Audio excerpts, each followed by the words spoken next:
Welcome into Redacted on this Thursday night edition. I hope you are doing well. My name is Clayton Morris. Natalie is off today. David is here. Philip's here. Kevin's here. Grim is here. The whole Redacted team is here. And oh my God, this is like a heavy pile of news. We've got so much stuff to talk about. Like this is like, you wouldn't believe it. I mean, there's so many things we're going to talk about on today's show. So welcome in. If you're new to Redacted, this is the show where we hold powerful people to account. We cover the stories that you're largely not going to see in the mainstream media.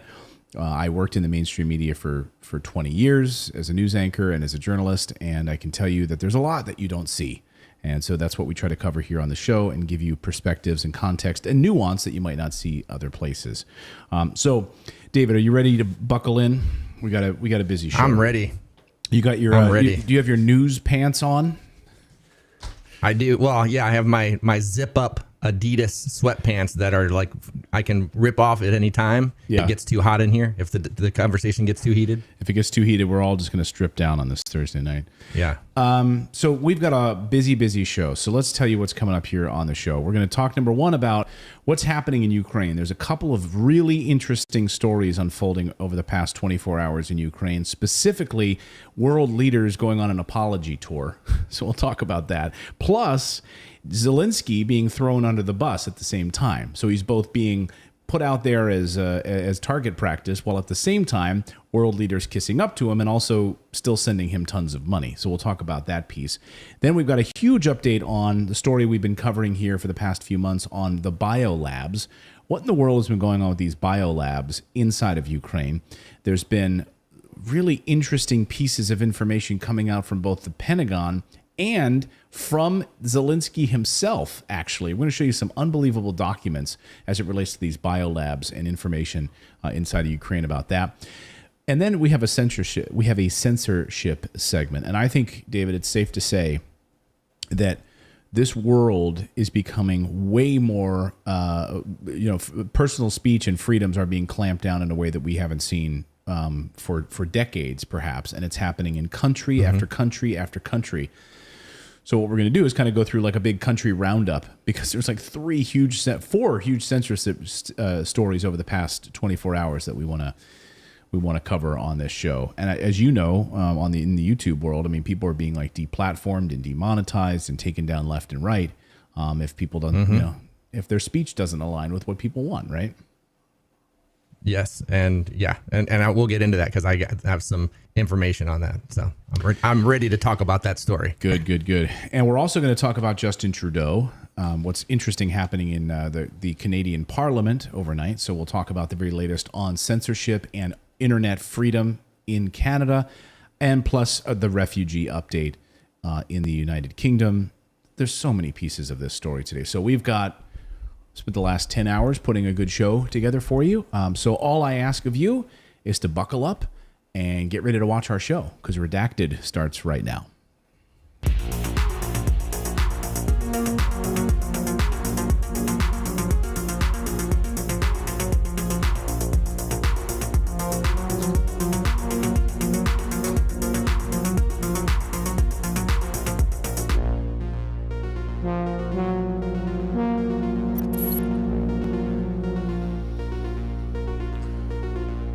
So welcome into Redacted on this Thursday night. Very, very important, because there's censorship happening all over the place right now with big tech companies.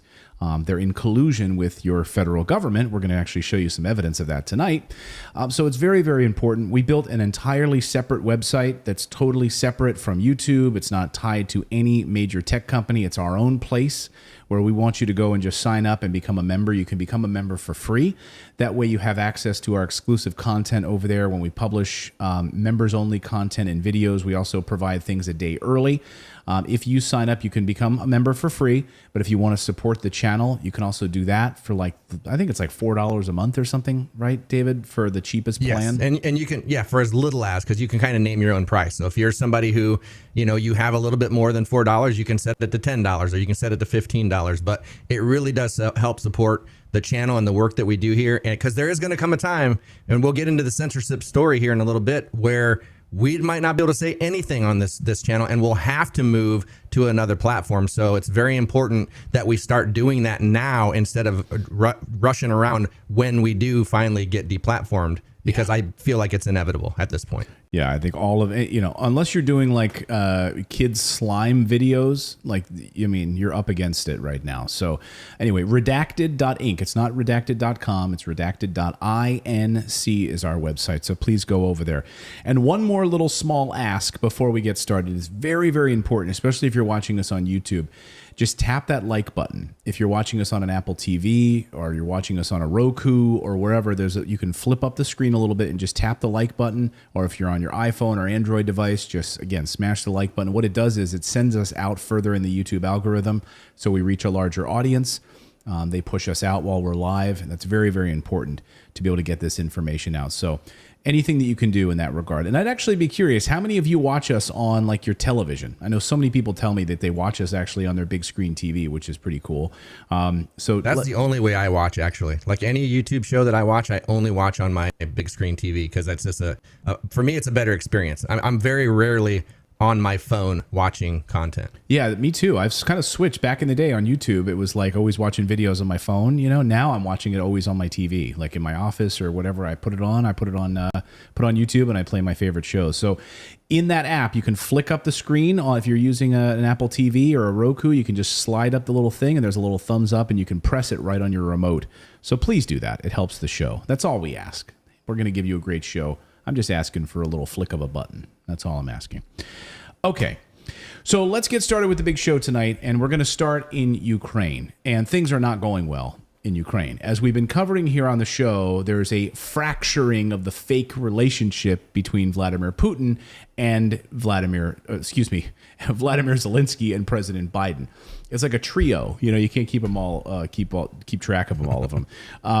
So over the past 24 hours, we've seen European Union leaders going on like an apology tour, and they're they've flown in. They didn't fly in. They actually took a train. The rail infrastructure is fantastic in Europe. So they actually took a train into Kiev to meet with Vladimir Zelensky, a number of European leaders.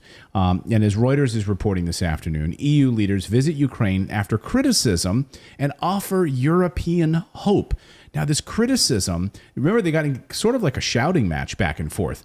So what happened is you had Olaf Scholz, you had Emmanuel Macron, and you have Mario Draghi from Italy give this little world tour where they drove in to Ukraine to hold talks with Zelensky, basically saying, hey, don't worry about it. We are going to continue to support you. We've taken in over 800,000 refugees in Germany, says Olaf Scholz. We're going to continue to support Ukraine as long as it needs. You also saw Olaf Scholz flying into Serbia the other day, remember, where he was pressuring Serbian President Vučić to make sure that they're going to sanction Russia. So they are going full court press to try to make sure that Vladimir Zelensky is happy. But the same thing can't be said of what's happening from President Biden and actually some other NATO allies, which we'll get into in a second. So they have this sort of fake relationship, right? This sort of puppet relationship. Is it fair to say, like, you're not really a friend if, like, we tell you everything to say, right? If we put you in a place and we tell you what to say and we feed you talking points and we're giving you everything, that's not really a friendship, right? That's kind of, you're a puppet, basically, is what you are. So here's the Daily Beast front page. Judgment Day is coming for Zelensky. That's the front page of the Daily Beast. And let's go through this article a little bit, because really interesting. Which let's point out this is a left-leaning rag. Mm-hmm. Yeah, we should point out, the Daily Beast, let's be honest, is pretty awful. And they do hit piece after hit piece on conservative journalists. So they are absolutely a left-leaning rag. And if I'm not mistaken, because back in my day, I knew some people from the Daily Beast when I was an anchor in New York City. And I think at one point then Chelsea Clinton became a board member of... Yeah, she still is a board member. Oh, she still is? As far as I know, she still... Yes, as far as I know, she is. Yeah, but I remember that happening. Oops, now I ran out of... So they want me to pay for this. Oops, here we go. So what they're saying in this piece is Zelensky's position. So Ukrainian President Vladimir Zelensky and his advisors have been arguing in recent days that they don't want to cede any territory to Russia in an ongoing war in Ukraine. Now, this is an interesting about face, right? Because a few months ago, we were hearing that Zelensky was ready to come to the table and make some concessions. And then Western leaders were like, no, you can't. There's no talk of peace. You cannot talk peace. You can't go in there. And of course, Henry Kissinger came out and said the only way that this ends, of course, is if Ukraine cedes the eastern portion of its territory to Russia in the Donbass region. That's it. Like, you've got to hand that over, and then you can come to the peace talks and have a settlement agreement. But this, Daily Beast piece says Zelensky's position, which he and advisors have repeated countless times, is well supported through the country. 82% of Ukrainians are against giving up that territory. I'd like to really dive into that poll and see some of the polling data exactly on that. Okay. Zelensky has said Ukrainian fighters are capable of pushing back Russian forces, and even suggested they want to push Russia back not just to pre-February levels, but wind the clock back all the way back before 2014. Oh, okay. Yeah, that's going to happen. So again, this reckoning that you're hearing, and the Washington Post also covering this story and talking about the incredible pushback that Washington is now providing. So here's the Washington Post. Wait, can I? Yeah, go ahead. Really quick, before you move on from that last statement that you read saying that they're pushing back against the Russian 2014, are they actually trying to blame Russia on the how the Donbass region was attacked by the North? Like, is that what they're trying to do there? Well, that and Crimea. Yeah. So they're trying to say we want to wind the clock back pre-2014 Minsk agreements, like, and wind that territory back. Good luck with that. Why don't you go back 200 years while you're at it? Why don't you go back even before, to in the 1800s, before cell phones. Yeah. Go back even further than that if you can.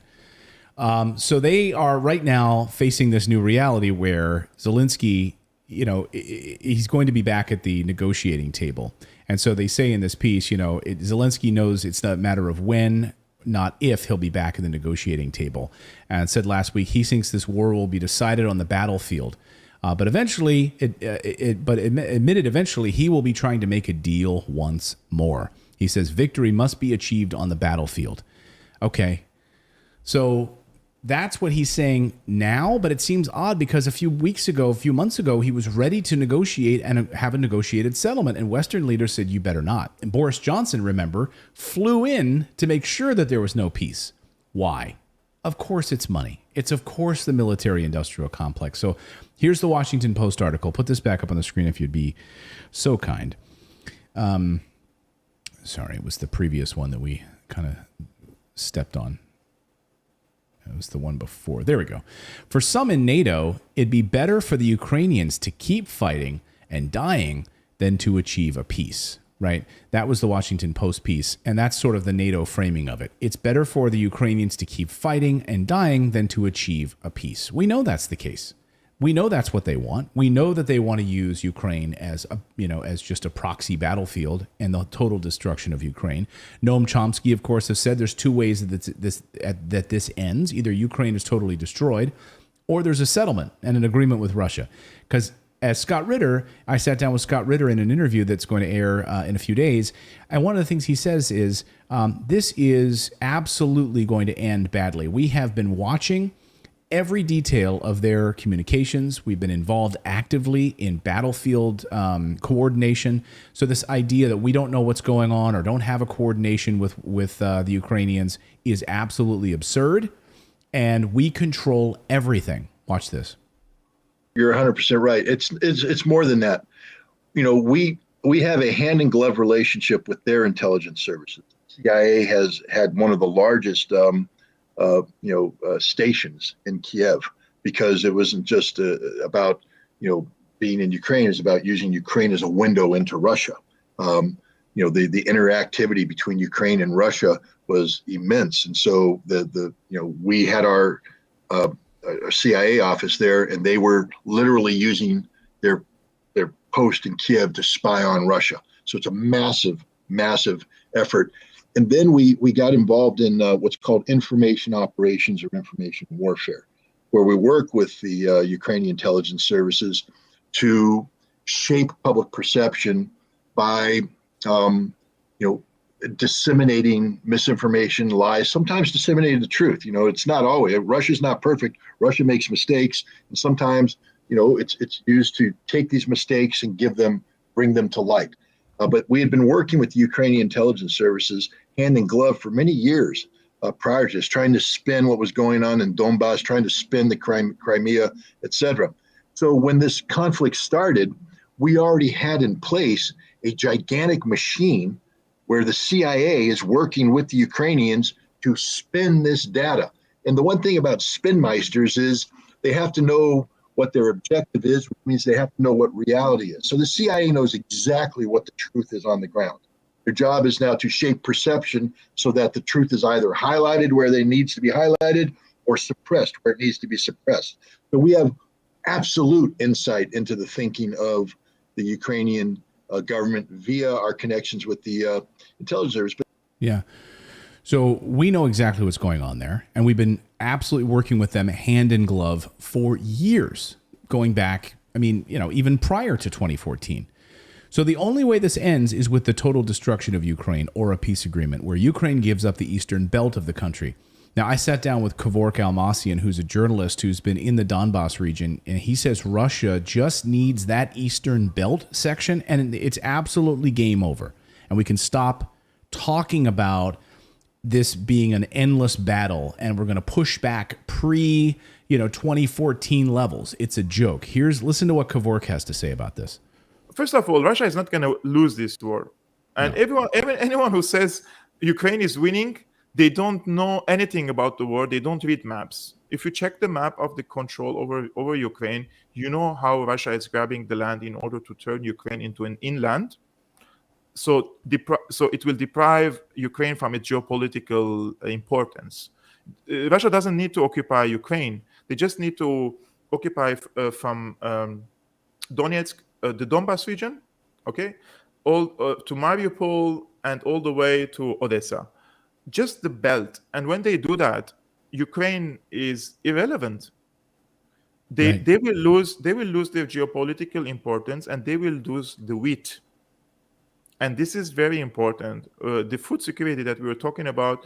So after this war, Russia will be in control of like a very big share of the energy and a very big share of the wheat. So it will have Russia will come out of this war stronger, and those who will pay the heaviest price are the European countries, and especially Germany. Especially Germany. So no wonder we're going to get to Germany just here in a moment. It's how important Germany is to this entire thing. So you have this back and forth now where the White House, and you see Western intel, you see liberal newspapers starting to throw Zelensky under the bus, saying, that they're failing. They're eventually going to have to come to the peace table, which is interesting because all of those Western rags a few weeks ago were saying they need to fight. We need to send more weapons. So there's this weird dichotomy unfolding right now where you have European leaders taking a train, getting into, arriving in Kiev and saying, hey, we are with you. We are with you. We're going to continue to funnel weapons here.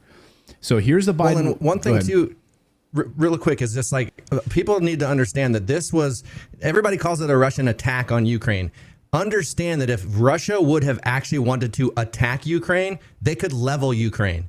So this was a liberation. They only want to liberate people that want the ethnic speaking Russians in the Donbass region and the Beltway area. So this is a liberation because, like I said, if they decide that they're going to go in and they're going to think they're going to attack Russia, then you're right, they will get destroyed. But the thing is, it's been painted as that's what it is. It's been painted that Russia has attacked Ukraine, but that is not the case. Yeah, and so of course you have that.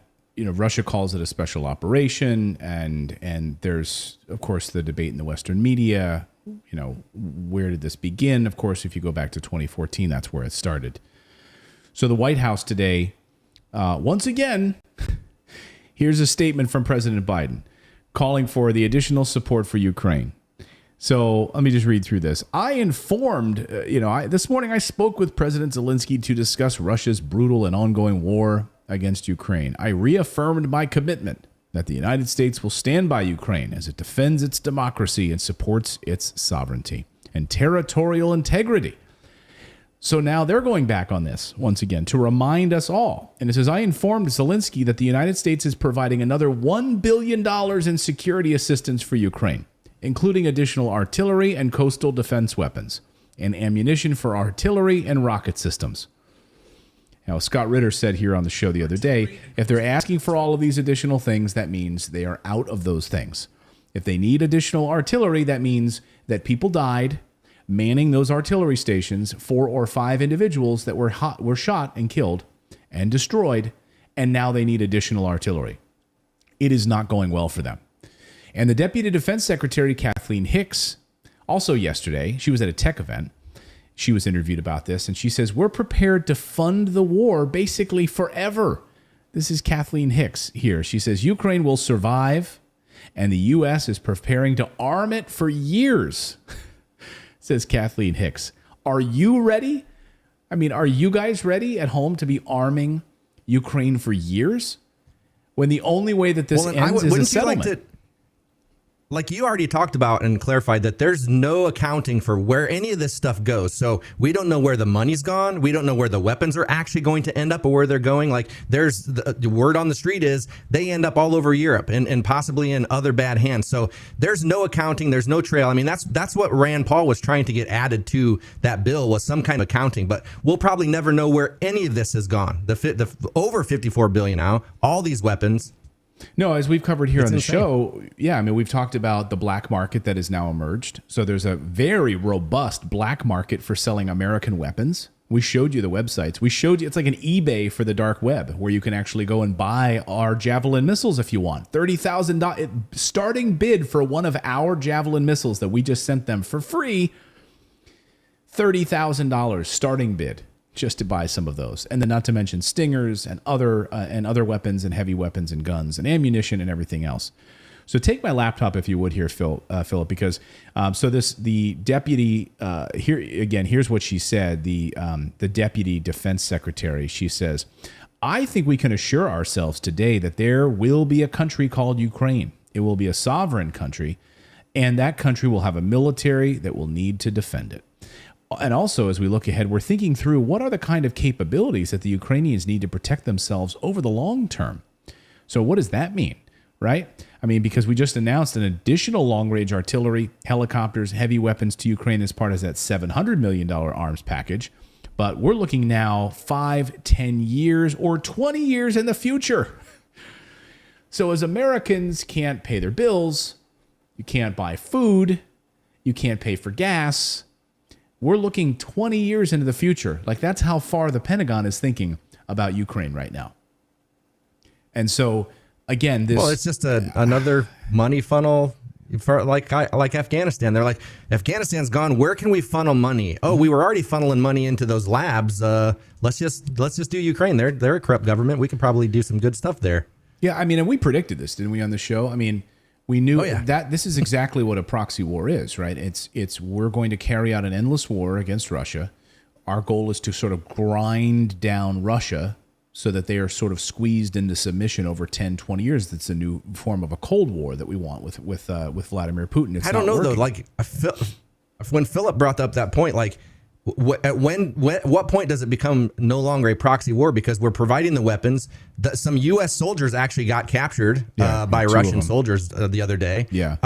So is this really a proxy war? We're providing all the weapons. We're telling them what to do. We're actually like our generals are talking to Zelensky and saying, hey, you should do this. So like, at what point does it stop being proxy? I know. I guess we can get into semantics. I guess if we had like a land invasion of U.S. infantry, I guess that's when it's no longer a proxy war. But in the stages of modern warfare, does that even matter anymore? You know, we're sending drones, we're sending helicopters, we're sending heavy weapons, we're sending everything else. We are literally working with them hand in glove, giving them intelligence targets and GPS coordinates and everything else. So what more do you need? We and I love that she said in that piece, she said their sovereignty. They're not sovereign and they're not a democracy. We're basically running the show over there. So what sovereignty, what democracy are you talking about?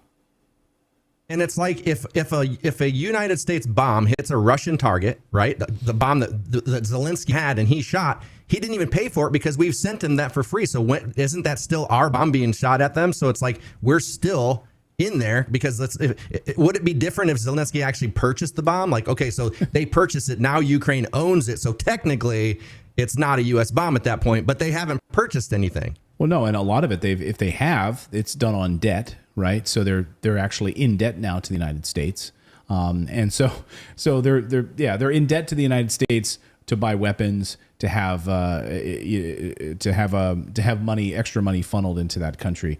And as we saw over the past 24 hours, NATO weapons. Russia has said that they've hit NATO weapons inside of Ukraine. Now, they've publicly said that, which we know that's been happening for a long time. As soon as some of our heavy weapons arrive, they're hitting these targets. So it just is like an endless cycle of weaponry. And hey, Raytheon's doing well. Their stock's up. Boeing's doing well. All of these big defense contractors are doing well. Meanwhile, I want to talk about the Netherlands. So let's go to the Netherlands where, you know, just before we get to kind of the Netherlands, you remember the other day in Mexico, you had the Mexican president standing up to President Biden and saying what NATO and Biden are doing in Ukraine is immoral, right? What they're doing, this proxy war, funneling billions of dollars and weapons into that country is immoral, right? That's what Mexico said. I saw a lot of people in our comments on that video that said, it's about time that a Mexican president had balls, right? Well, maybe the same could be said of huevos rancheros. Maybe the same could be said of the Netherlands, where the prime minister, the Dutch prime minister, has come out and said that NATO is using Ukraine as a proxy against Russia, calling it what it is. So Dutch Prime Minister Mark Rutte, am I saying that right to our Dutch viewers, has called to equip Ukrainian forces with enough weapons and gear to defeat the Russian army and military. Arguing that Kiev must deal the blows as a direct confrontation between NATO and Moscow is still off the table. Speaking to reporters after hosting a meeting with NATO Secretary Jens Stoltenberg and several European leaders on Tuesday, he said a Ukrainian victory may still be attainable if the U.S.-led military bloc provides sufficient lethal aid. In terms of weaponry, we stand united here. That is critical for Russia to lose the war, he said, suggesting that Ukraine should serve as a conduit for Western arms in order to maximize pain inflicted on Moscow. So he's basically saying exactly what we've been saying. It is a proxy. So he's letting the cat out of the bag, but much different than the way the Mexican president described it, right? The Mexican president said, we're using this as a proxy war and it's immoral. The Dutch prime minister saying quite the opposite, calling it a proxy war, but not quite having the same level of balls, I think, as the Mexican president. And just letting the cat out of the bag to say, yeah, this is exactly what we're doing. We're using NATO we're using Ukraine as a punching bag to further our ends. Well, and Assad of Syria announced that he's going to start the official procedure for recognizing the Donetsk People's Republic in Ukraine. So, yeah. Wait, I'm sorry. Who said that? Assad. Yeah. So I mean, there are world leaders that aren't on board with what we're doing because they know what we've done in either their country or what we've done. Like we've done things all over the world, and some of these countries aren't going to go along. It's only the NATO ones that we give money to. So you know the Dutch prime minister though basically saying we need to keep it a proxy. Okay, we need to keep it as a proxy. He says we cannot have a direct confrontation between NATO troops and Russia. What we need to do is make sure that Ukraine can fight that war, and basically we just need to funnel as many weapons as possible into Ukraine. The same thing, of course, comes from Stoltenberg, who said the alliance is stepping up to supply more arms to Kyiv, and Ukraine should have more heavy weapons. So they're going to have this Madrid summit here at Ukraine at the end of June. We're going to be watching that closely, where member states are going to be coming together to strengthen their posture. So NATO, again, NATO firming up its position to say we are not going anywhere. EU leaders flying in or taking the train into Kiev to say we are with you.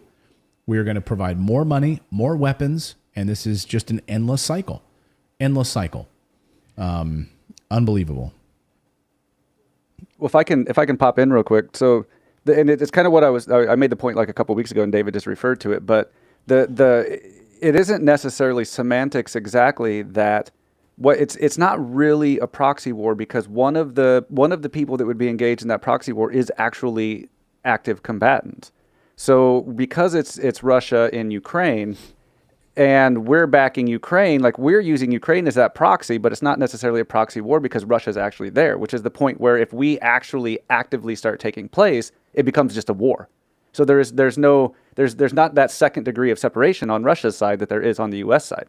So that becomes problematic, and I think that's, like, as much as we're funneling into this, the real danger then becomes the moment we put American troops officially in Ukraine, it stops being a proxy war and is now just a flat out war. Mm-hmm. Yeah. And, I think that's where the American people, I don't know. I mean, you're seeing the tide turning in the United States. Absolutely seeing this. I mean, how many people watching our show right now are okay with U.S. invasion of Ukraine to provide actual forces? We did there? A poll. Oh, yeah. What was the result of our poll here on the show? And it was like close to 50,000 votes, and it was like 90% don't buy that, like, aren't in favor of what's going on. And I just saw an article yesterday or the day before where they were trying to figure out how, like, where can we get Zelensky and to get the American people on board again? Like, they're trying to figure out ways that they can get Zelensky to keep talking to the American people, like at the NATO thing or whatever, this convention or whatever's coming up. They're just trying to figure out ways to get us on board because they know that they've lost a lot of us. Yeah. I don't know. I mean, I don't know what propaganda, again, I think the propaganda stories they've been trying, there's independent journalists there who've been covering these stories, and we can't get into it here because we'll be deplatformed, but there's been independent journalists who've been revealing the truth about what's been happening there. And that's been undercutting a lot of what's been happening in the media. And of course, that's where a lot of people get deplatformed for telling the truth in what's in Ukraine. So I don't know. I don't know where they could go propaganda-wise to kind of win back. Because you remember at the beginning, I mean, all of these people had like Ukrainian flags hanging on their front lawns. Everyone turned their Twitter bio into a Ukrainian flag. I think maybe that ship has sailed now. And it seems like the American attention is being more focused now on China and Taiwan anyway. So I don't know. We're going to start to hear a lot of like anti-China rhetoric, and maybe that's where our attention will go next. We're going to move towards China. And of course, who else? Who else can we think of that we can turn our attention to?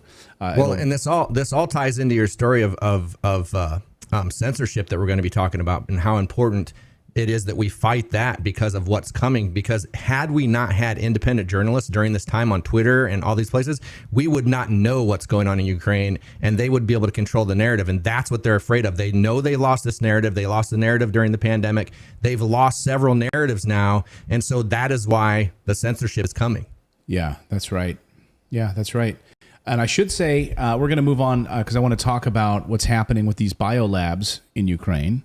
And we're going to talk about censorship. We're going to talk about Justin Trudeau and the move around Parliament. What happened in Canada over the past 24 hours is just astonishing. So we'll go there. And then we're going to talk about the United Kingdom. So we're covering the world today here on the show. But I do want to tell you, it's interesting. I don't know how many of you are subscribers of our channel, on our YouTube channel. But we are actually closing in right now. I think we're closing in on 900,000 subscribers on our channel. So right here on Redacted. So thank you to all of you who are subscribed here over the years. If that subscribe button underneath your video is red, click it. Yeah, click it. See if we can hit 900. Let's see. I want to see who will be the 900,000th viewer, subscriber of our show tonight. Let's see if we can do that. Let's get to it tonight. I really appreciate you there. Okay. So let's talk about these biolabs. So biolabs, it's a story we've been covering, a bombshell story out of Ukraine. And we're Clayton, I thought this show was not a conspiracy theory show. That is a conspiracy theory. There's no evidence of that. Oh, really? So I don't. Yeah. Come on now. Well, there, that's how it was being played in the early days, right? It was all a conspiracy theory. It was all Alex Jones craziness, right? Well, biolabs confirmed, right? And we, of course, the Pentagon is now admitting. So we can take this screen here. I know we're a little out of order here, but we can come back to this in a second. But U.S. asked to explain. Pentagon now admits to operating 46 biolabs in Ukraine after months of denial. Okay, that's the headline. So the Pentagon is finally admitting it now, right? And they're having to kind of dig out and explain it. We'll get to why in just a second. But we've got a big update on these biolabs. And that Pentagon little chunk isn't even the biggest piece of this. So for some context here, remember when all of those purported biolabs were operating in Ukraine and the liberal media said it was all a huge hoax and it was all an Alex Jones level conspiracy theory or a Tucker Carlson conspiracy theory, because he was one of the only mainstream media people actually covering this story. Everyone else was basically ignoring it. We covered the story from day one because we knew that the evidence was overwhelming. In fact, shortly after the liberal media freaked out, we found right on U.S. government websites, Department of Defense and embassy websites, that the U.S. was, in fact, funding biolabs in Ukraine, dozens of them. We showed you the documents right here. We showed you their websites, the government's own websites. So the liberal hoax was starting to fall apart. And then, of course, this happened. Watch. I only have a minute left. Let me ask you, does Ukraine have chemical or biological weapons? Ukraine has biological research facilities, which, in fact, we are now quite concerned Russian forces may be seeking to gain control of. So we are working with the Ukrainians on how they can prevent any of those research materials from falling into the hands of Russian forces should they approach. I'm sure you're aware that the Russian propaganda groups are already putting out there all kinds of information about how they've uncovered a plot by the Ukrainians to release biological weapons in the country and with NATO's coordination. If there's a biological or chemical weapon incident or attack inside of Ukraine, is there any doubt in your mind that 100% it would be the Russians that would be behind it? There is no doubt in my mind, Senator, and it is classic Russian technique to blame on the other guy what they're planning to do themselves. Last question. I am certain that the Russians were looking at their their reserves as a way to buffer sanctions. Do you know how, now that we've sanctioned the central bank along with others, do we have an idea of what percentage of their reserves are frozen or inaccessible to them? Virtually all of them are. So that was Victoria Nuland, of course. Victoria Nuland, instrumental in organizing the coup in 2014 to install a puppet regime there. So she knows all about Ukraine. But that was a bombshell moment, right? Victoria Nuland admitting, yeah, there are biolabs there. And then, of course, Marco Rubio fills her mind and mouth with other things to say about it. So what happened to those biolabs? Well, a document just released by a Russian news outlet Izvestia on Tuesday reportedly shows Ukrainian President Vladimir Zelensky ordered that his government destroy all the documents related to the nation's biolabs being run in collaboration with the Hunter Biden-connected firm Metabiota. That's the name of the company. Thanks to reporter Kayleen McBreen for bringing us the story. She writes that independent journalist Clandestine posted a translated version of the document to his Substack page and provided a detailed explanation of why the Ukrainian government paper is so important. So this is the translated document. The document is dated February 24th, 2022. It was issued on the very first day of Russia's military advancement into Ukraine.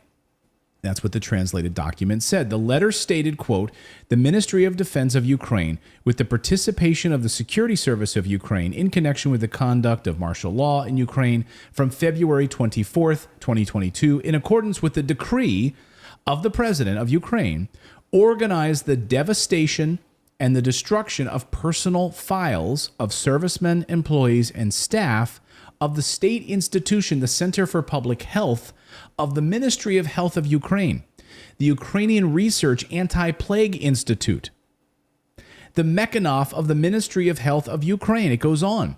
The Zhytomyr Regional and Laboratory Centers of the Ministry of Health of Ukraine. And it goes on. And I want you to read this last line. It says, which worked together with scientists from Meadow the Hunter Biden connected biolab. So we're asking you to destroy all of this information and documents associated with this. This letter came out on the 24th of February. Do you know what day that is? That's like the day of the invasion, right? How convenient of all of that.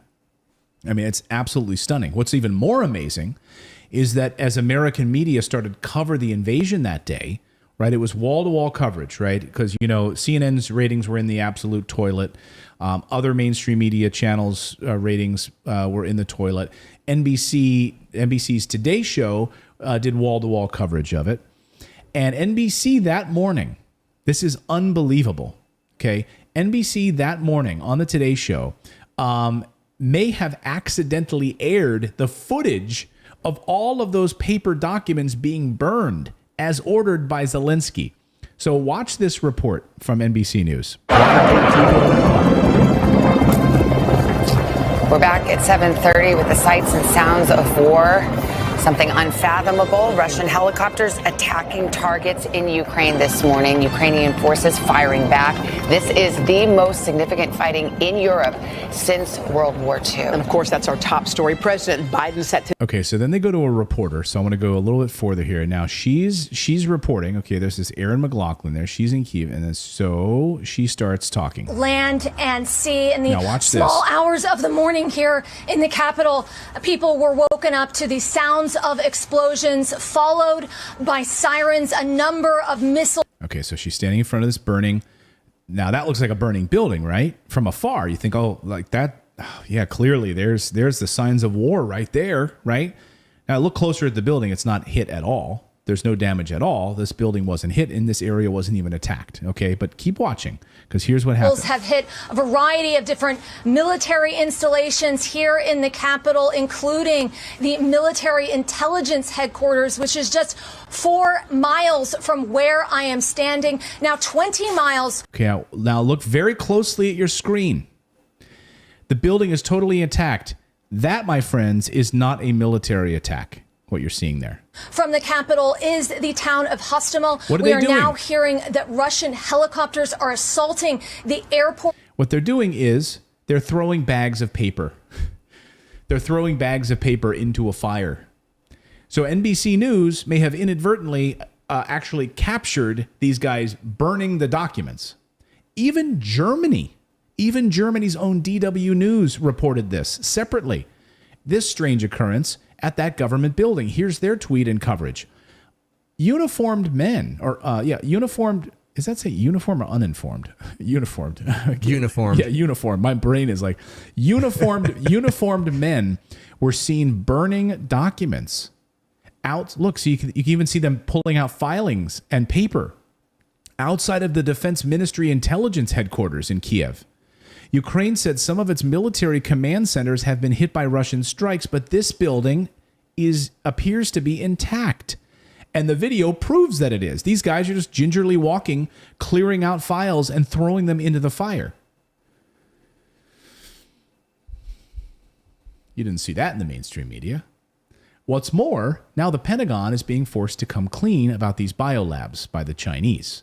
Here's Steve Sweeney writing over at Morningstar. The Pentagon now admits that it is involved in 46 laboratory health facilities and disease diagnostic sites in Ukraine over the last 20 years.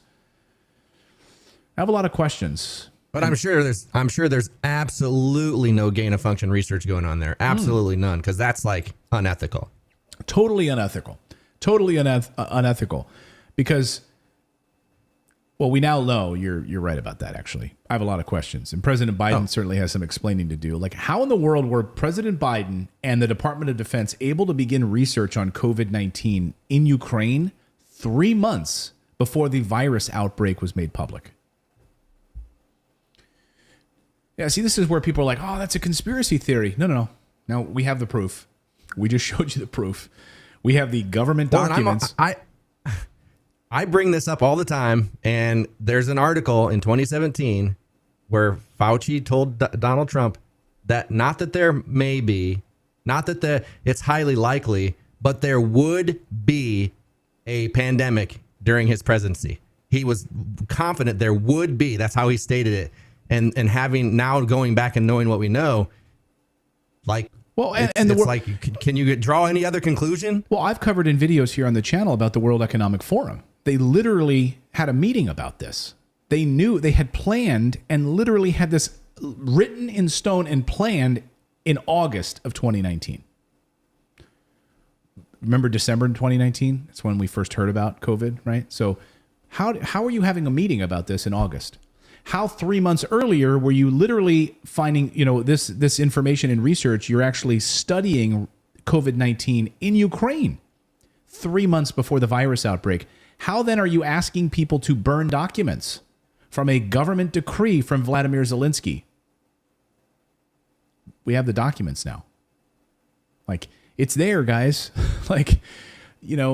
Conspiracy theories, as we always say on this show, are simply spoiler alerts. That's all they are. I want to take a moment. We're going to move on. We got a lot of other news to get to here on the show. Coming up, we're going to talk about all of this censorship. You're not going to believe what the United States government is planning on disinformation and censorship in the United States. We're also going to talk about what's happening in Canada on censorship.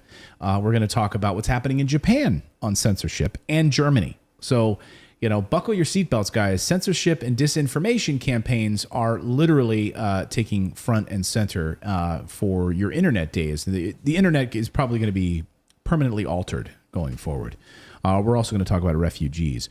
But first, I want to talk about, I know it's summer, and the last thing that people won't even focus on right now is life insurance. But hear me out, especially you parents out there who want to, think about taking care of your family and make it very, very easy to do. That's our friends over at Fabric. They have an incredible term life insurance policy that can be customized to your family. You can be up and running in just 10 minutes, so you can fully enjoy your summer worry-free because your family will be protected. So Fabric was built by parents for parents to help make it easier to manage your family's finances. Now, I had a meeting with these guys, and I was really impressed with how much they focus on the family and designing a plan that's customized for the family. So everything is on your schedule. You don't need to schedule anything to make time for phone calls or appointments. You can do it all on the internet. Just apply online when it's convenient for you. It takes less than 10 minutes to apply and see your quote, and to get your personalized quote to fit your family's needs for life insurance. You could be offered coverage instantly with no health exam required. Fabric's online hub lets you handle all of your family finances in one place, not just life insurance. You can create a will on there, start your kid's college savings plan. How many of you watching right now have a will?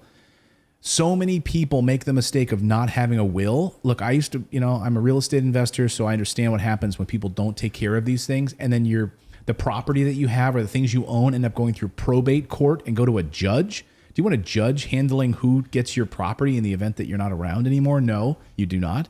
So you make sure you handle that, and Fabric takes care of all of that. Their online hub lets you handle all of your family finances in one place.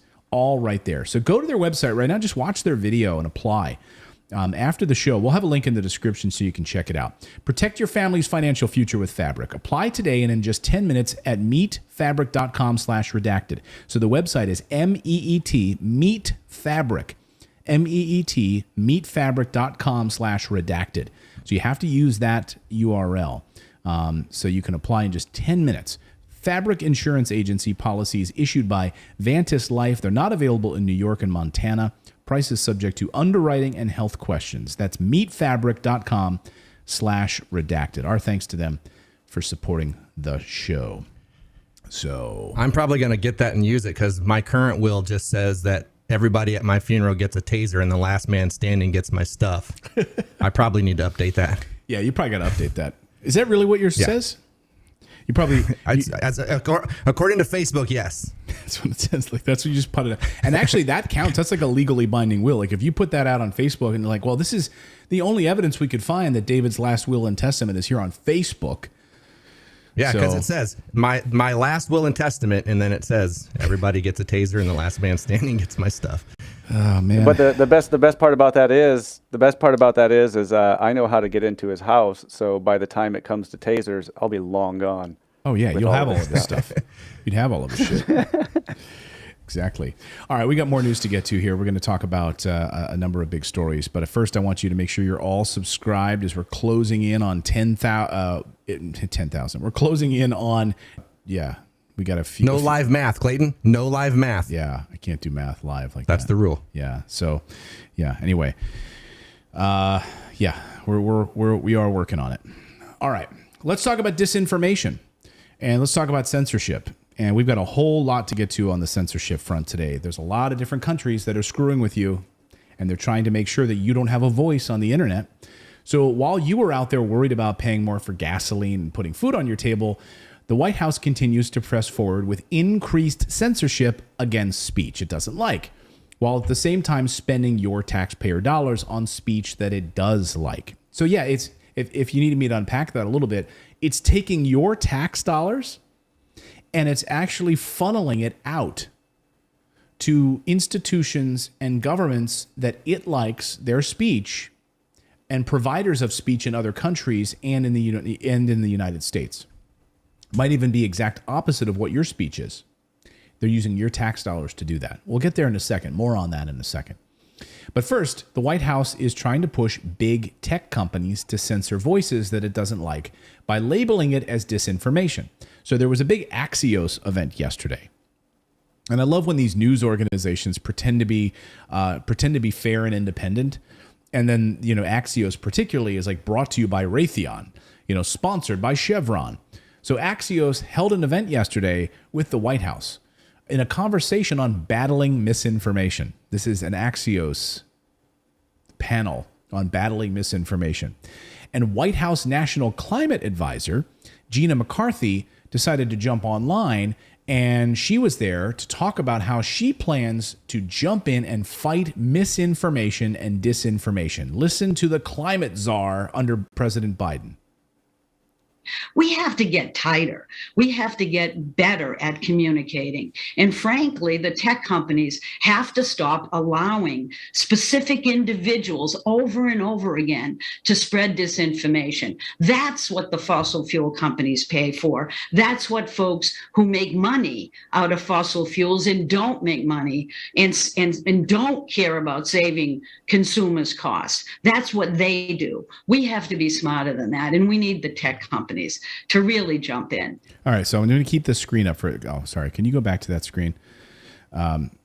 We have to get tighter. Sorry. We have to get better. Sorry, I had it paused there. So the reason I wanted to bring the screen back up here is because, first of all, do you see how we're talking about we need to have big tech companies stepping in and get them have tighter, she says. We also need to have the fossil fuel companies reined in so they can't spread misinformation. So we need to basically tell these companies to stop spreading misinformation. We need to censor them, is what the Biden administration wants to do. But notice at the bottom of the screen is presented by 3M. So this Axios in the infodemic age is brought to you by 3M. And then Axios, of course, if you go to their website on any kind of regular basis, you'll see that a lot of their stories, this story is brought to you by, this tech company or this weapons manufacturer. So this is who you're getting your information from. And I love like the bobblehead there from Axios who's just like shaking her head. Yeah, totally agree with you. Totally agree with you. Thank you for joining us. I totally agree. Everything you're saying, I'm just going to shake my head because that's what we do in the mainstream media. Well, and this kind of, everybody argues, yeah, but these social media companies, they're private companies. You don't have free speech on these companies. And people are absolutely right. They don't. It should be kind of like a guide that they go by. But as soon as the government starts actively telling them what is and isn't disinformation, then that is a violation of our First Amendment. Right. And they're going to decide. So you're right. I mean, they're going to tell us what's right, what's accurate. Now, Axios said the purpose of the event was to examine the real-world impacts of misinformation on public health and climate. So that's what she was there to make sure that we understand what is the real-world accounting of that. Of course, this isn't the first or the last time. Jen Psaki, you'll recall, here's an article from 2021. Biden's press secretary admits federal government is flagging content for Facebook to censor. So don't forget that just last year, the White House admitted in a stunning moment that they were actively coordinating with Facebook on the phone regularly to flag posts of United States citizens for being problematic and containing different misinformation about COVID. We only learned this because a reporter asked this question. Listen to this question of Jen Psaki at the press conference. We believe that all of us, social media companies, platforms, where a lot of this misinformation travels, the media, state and local officials, it's important for everybody to step up. And certainly the pushback against disinformation, information that is, literally a matter of life and death, is something that is going to be a continued focus of this administration. You are right that obviously decisions to regulate or hold to account any platform would certainly be a policy decision, but in the interim, we're going to continue to call out disinformation and call out where that information travels. Does the president have plans to speak with Mark Zuckerberg at all about this? There's no plans that I'm aware of. Go ahead. Nice try, Caitlin, to get that answer. She's the one that asked the question, so that's the only reason we know about it. Caitlin, by the way, is a great reporter. So what is this coordination? Like, we're coordinating with them. Well, apart from getting them to remove posts and accounts of people they don't like, they're also asking Facebook to serve up positive news to those people. Here, take our propaganda, basically. Here's our propaganda. We want you to serve up our propaganda to people on Facebook. So we want you to silence their voices. If they post things we don't like, take it down. We're on the phone with Facebook regularly asking them to do that. And so then Jen Psaki was asked to clarify this. Like, well, wait a second. You're actually coordinating with Facebook and social media companies to censor Americans? Can you be more specific, please? And by the way, this has not stopped. This is happening right now. So just because Jen Psaki is behind the podium... It's only gotten worse, actually. Yeah, you're right about that. It's gotten worse. Just because Jen Psaki is no longer behind the podium, don't think for a second that this has stopped. It's gotten worse, to David's point. So here's Jen Psaki laying out exactly how they coordinate with Facebook. It's important to take faster action against harmful posts. As you all know, information travels quite quickly on social media platforms. Sometimes it's not accurate, and Facebook needs to move more quickly to remove harmful, violative posts. Posts that will be within their policies for removal often remain up for days. That's too long. The information spreads too quickly. Finally... Oh, you mean, just to be clear, just like your fake Twitter posts that were up for days when people reported it as fake news... Even Jake Tapper asked Dr. Fauci about these fake news stories about that were coming out of the White House that were up on Twitter. Like, why was it up there and not removed for days? It's been up there for days. Why isn't somebody doing about this disinformation? We have proposed they promote quality information sources in their feed algorithm. Facebook has repeatedly shown that they have the leverage to promote quality information. We've seen them effectively do this. Let me say this about quality information. Whenever you sign up for any of these apps, you sign up for YouTube, you sign up for Facebook, any of them, and let's say one of your interests is news. Their algorithm over low quality information, and so what Facebook and all of them do is then they sit there and they say, okay, we recommend CNN, Fox News, all this. These are the news agencies that they are calling good information, when we have proven over and over and over again that the majority of the stories are hyperbole and have no base in fact. And those are the ones that they're saying are the good information. Right.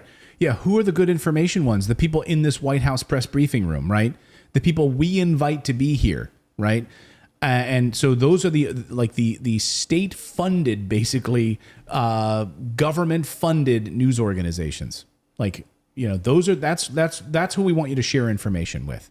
Don't you love it when you start open your Google News app or you open like Apple News app or you open one of these apps for the first time and it gives you suggested news sources, and like CNN is always right there, you know, as a suggested news source. I have never once seen a good third party ever. No. Like, you don't see redacted news being promoted in there. And I would love it. You look at some of the news programs on TV and we're getting more viewers than them. Yeah, we have more people watching our show right now than people are watching CNN, you know, on a regular basis. So, yeah. So you open up these news apps, you get like CNN, you get Reuters as a choice. But I just love this idea that Jen Psaki says there, that we're telling Facebook to push out positive news sources that get our message out. Take this propaganda and force it down people's throat. I want to play want to go back to that and play this chunk again. So listen to this part. They have proposed they promote quality information sources in their feed algorithm. Facebook has repeatedly shown that they have the leverage to promote quality information. We've seen them effectively do this in their algorithm over low quality information, and they've chosen not to use it in this case, and that's certainly an area that would have an impact. Oh, okay. So we're really working with Facebook to make sure that they do that, to censor these posts and to make sure we push out positive information, stuff that our White House signs off on. That's the quality information you're going to get from your Facebook feed. The U.S. Surgeon General, who then later, about a day later, showed up at the podium at the White House to speak on this, sent out this tweet that says, this is Dr. Vivek Murthy, the U.S. Surgeon General. We all have the power and responsibility to confront health misinformation. That's why we included recommendations for individuals, educators, researchers, health professionals, tech companies, and more. Learn how you can act at surgeongeneral.gov, how you can combat misinformation. So you recall, then, of course, it's led to our Disinformation Governance Board with Nina Jankowicz as the head of it, and now it's Michael Chertoff as the head of it. Well, Rand Paul, of course, was about a week and a half ago or so, or 2 weeks ago now, said this about America being the purveyor of disinformation. Listen. I think you've got no idea what disinformation is, and I don't think the government's capable of it. Do you know who the greatest propagator of disinformation in the history of the world is? The U.S. government.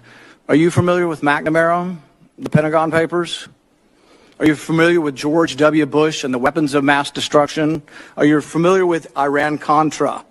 I mean, think of all the debates and disputes we've had over the last 50 years in our country.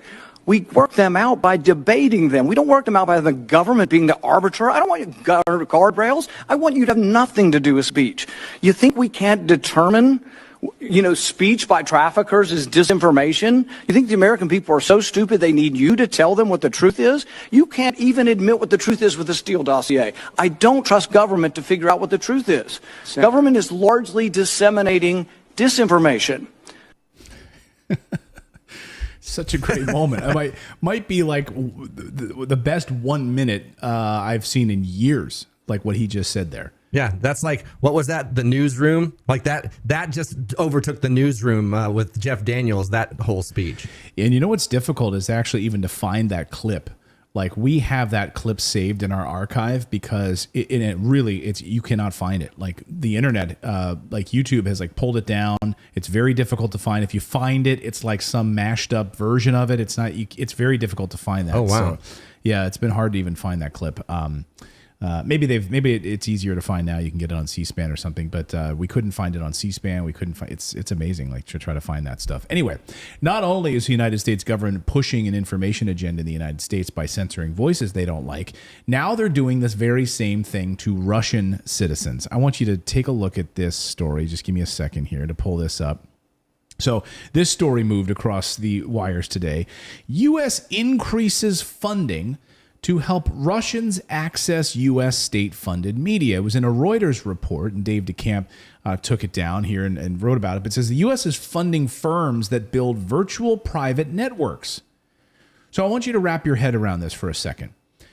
Since Russia invaded Ukraine, the U.S. has, as David says, increased funding of technology companies to help Russian citizens get around internet censorship and access United States-based media,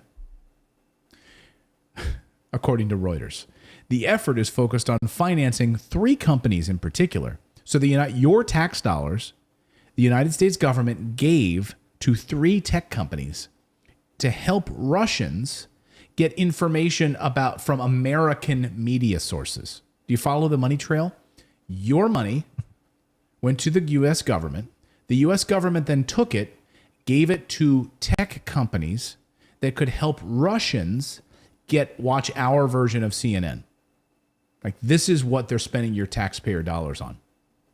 Companies. They're trying to overtake. They're trying to push our propaganda in Russia so that the Russian people think that Russia is attacking Ukraine and follow our narrative of what's going on in Ukraine rather than Putin's. Exactly. Yeah, and to give our... so they understand our take on China. They have our take on everything, on democracy, on all of this stuff. Since February, the funding for 3 virtual private network companies has increased by nearly half. The financing is done through the Open Technology Fund, which is a nonprofit funded entirely by the U.S. government that Washington uses to support protesters in other countries by giving them tools to avoid surveillance and get around internet censorship. The OTF is overseen by the U.S. Agency for Global Media, which runs U.S. state-funded media, including the Voice of America or Radio Free Europe. In March, Russia restricted access to Voice of America's website for publishing what it called unreliable information about the war in Ukraine. Now, of course, the United States also took down RT, which is Russia Today. They also blocked the other one, Sputnik News, right? Sputnik, yeah. So Russia Today America, RT America, which, as we've talked about on this show repeatedly, there are independent journalists who work for those stations who travel the world and cover stories and who are given carte blanche to cover the stories that they want in their own voice without any pressure from their bosses, in a way that American newsrooms are not, which is remarkable, right? To think about that. And so we have amazing people who've lost their jobs at RT because of this American clampdown on free speech and well, and I don't know if you remember Abby Martin. Who? Abby Martin was a journalist on RT, and she was very critical of Russia, and they never said a word to her. She had her show for years, and then all of that content that was actually against Russia and all that stuff, her whole archive was taken down by YouTube, by the United States, not Russia. Exactly. So the effort is focused on financing 3 companies that build virtual private networks to circumvent geographic internet restrictions. Between 2015 and 2021, the 3 firms include Nethlink, Sphion, and Lantern, received millions of dollars in U.S. funding from the U.S. government.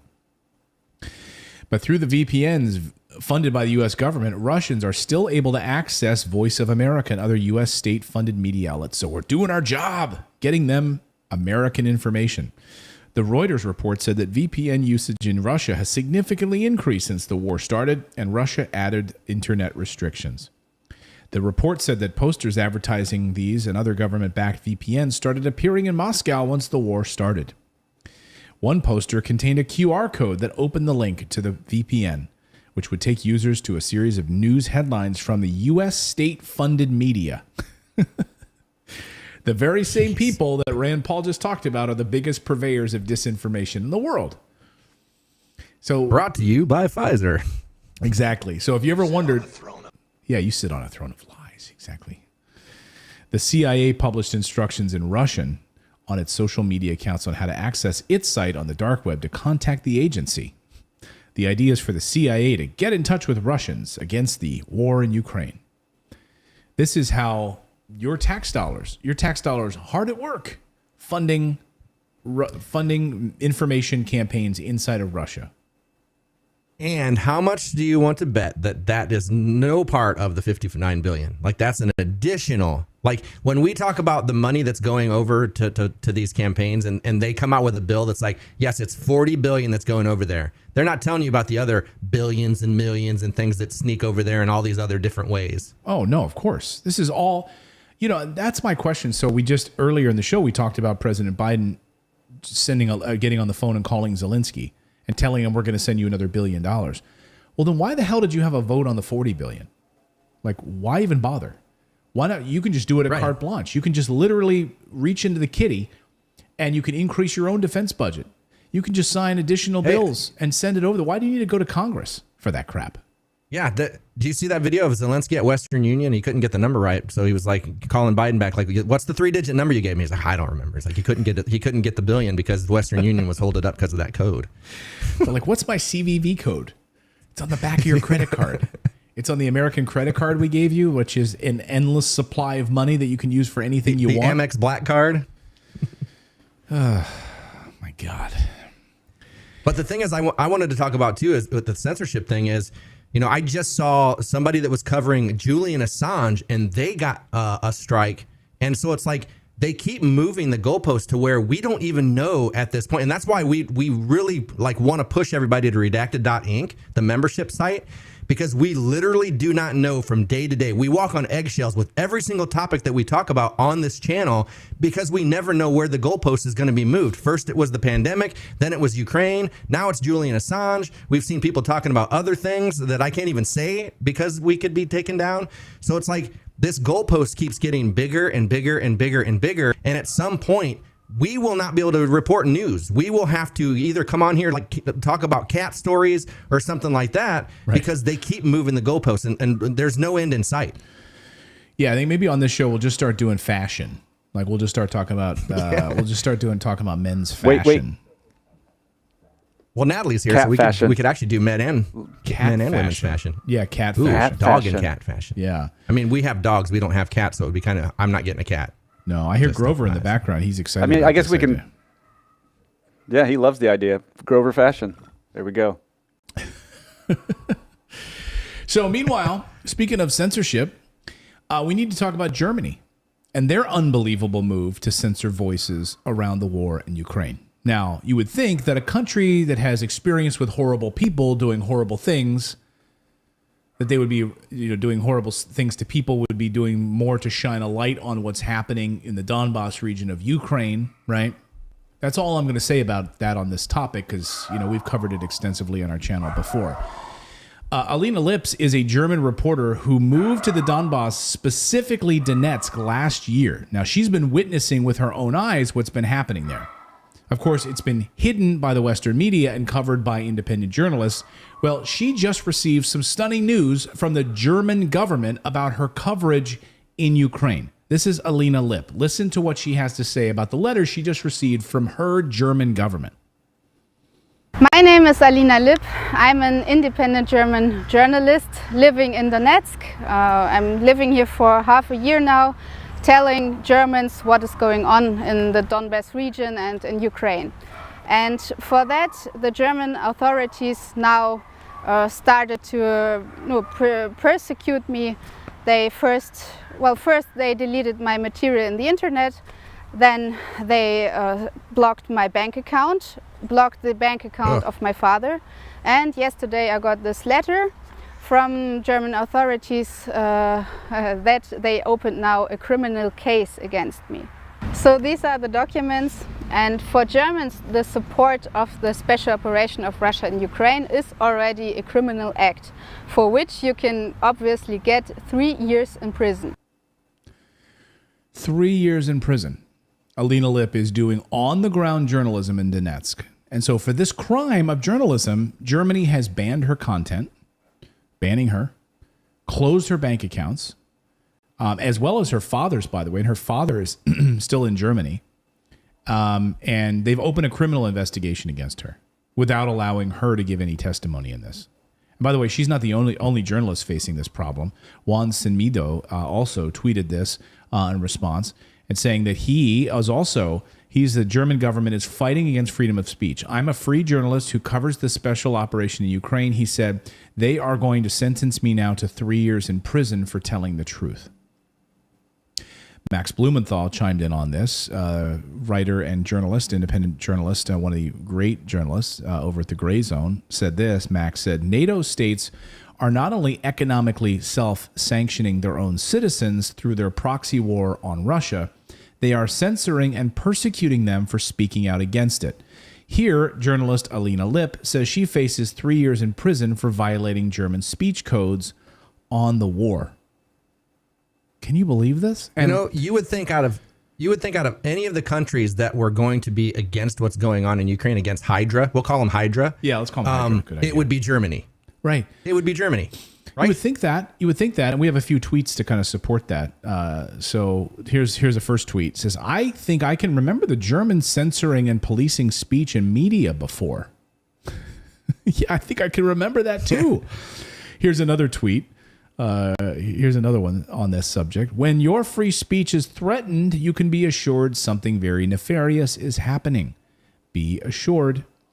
So just think about this for a minute. She's got a father in Germany, and now I've reached out to her to be on the show, and kind of going through some discussion there. And what's interesting is she's got a father there, and she's like, should I go back to Germany to get my father out of there? It's like, don't go back to Germany. Go back to Germany. What's going to happen? She goes back there. She's going to so try to get your father out of there and have him come somewhere else. But so she's there covering. She's a journalist covering the truth, what's actually happening. And they're going to throw her in prison for 3 years for covering this. Well, and think about this. The people that are out there risking their lives, because she is risking her life being there, because there are things happening there that she could get attacked.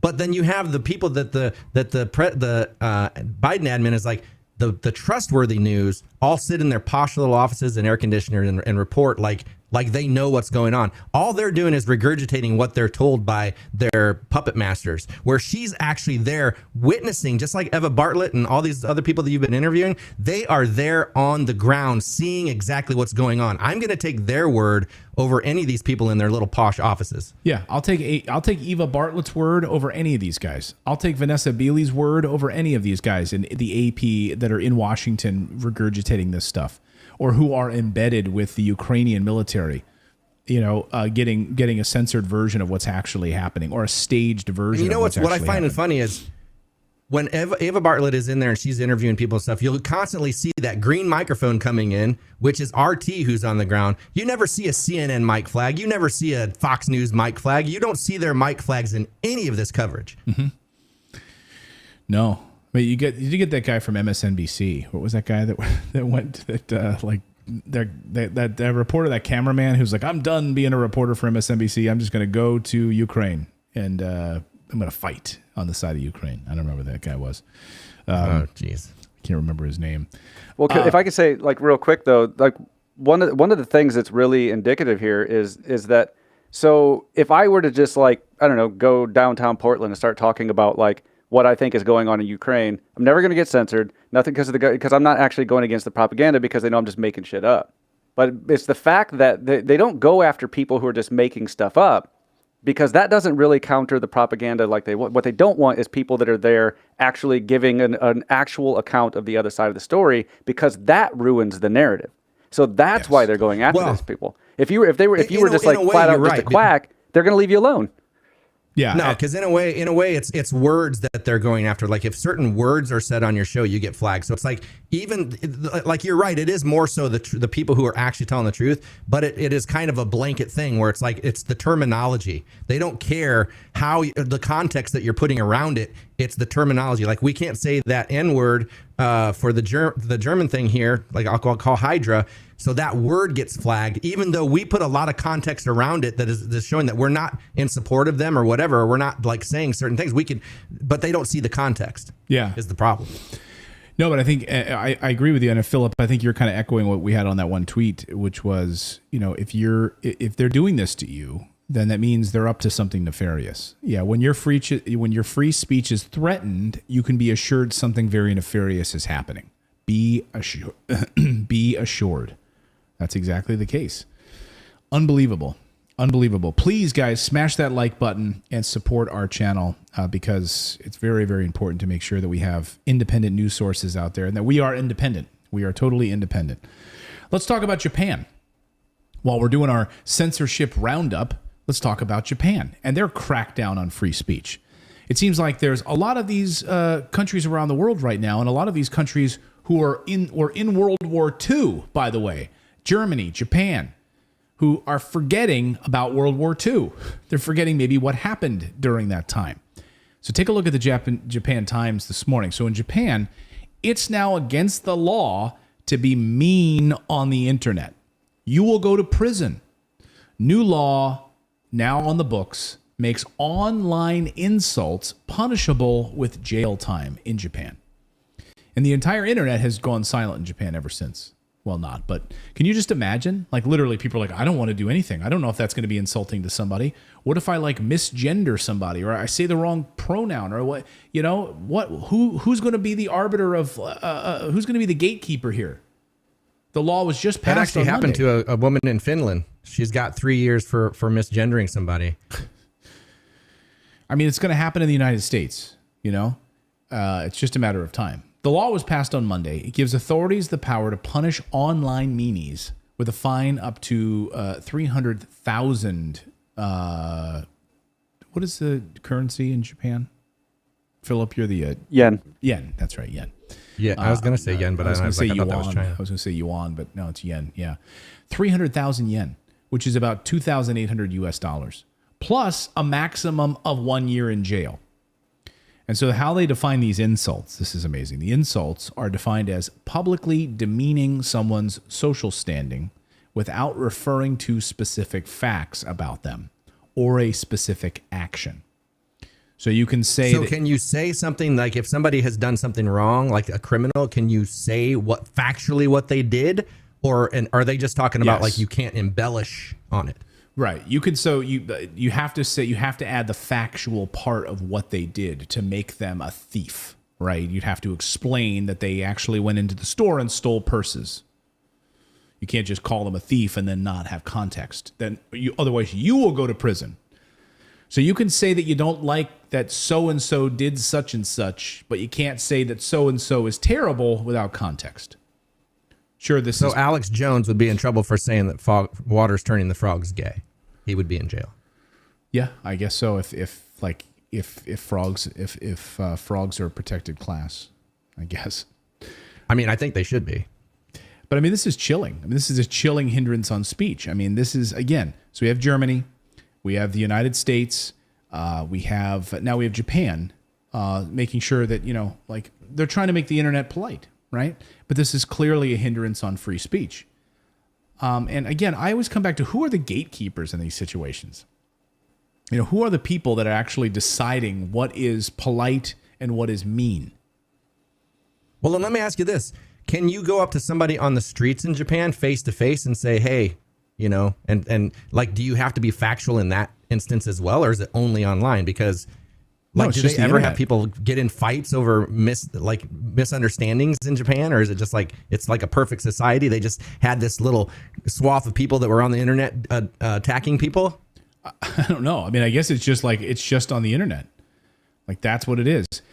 I mean, can you, because how can they prove it, right? Then it's he said, in that kind of situation. So I don't know how